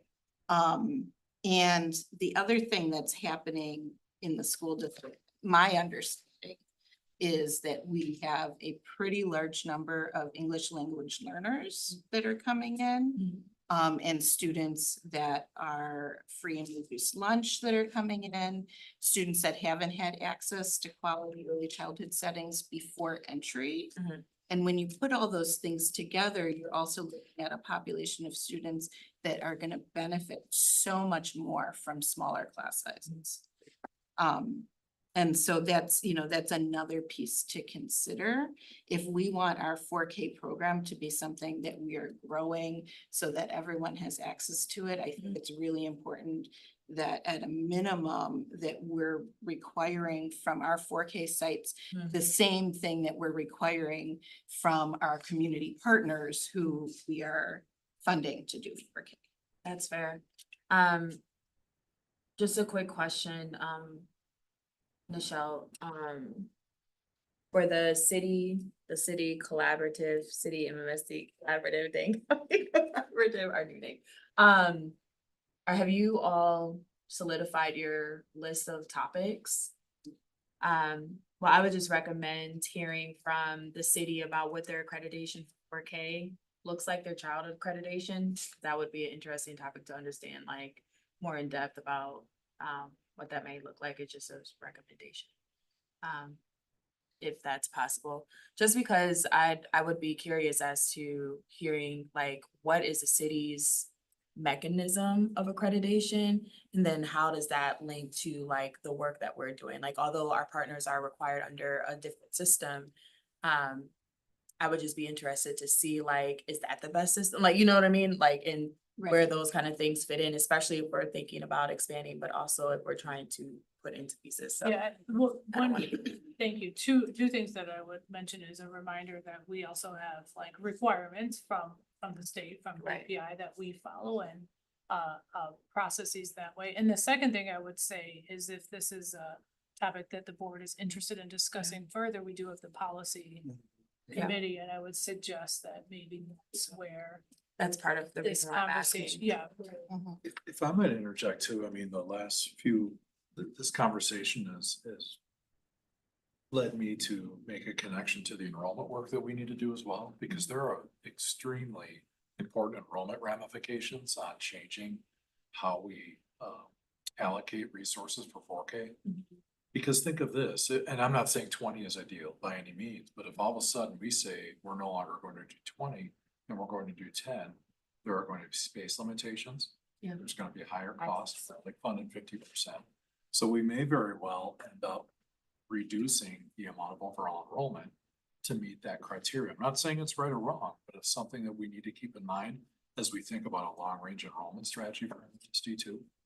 So it's important that we have that conversation, but I want us to think about it in many different aspects too. And the places where the greatest demand is the places where we space restrictions. That's just the reality. Okay. Thank you. Sorry. Thank you all for listening. Absolutely. All right. Further questions or conversation from board members?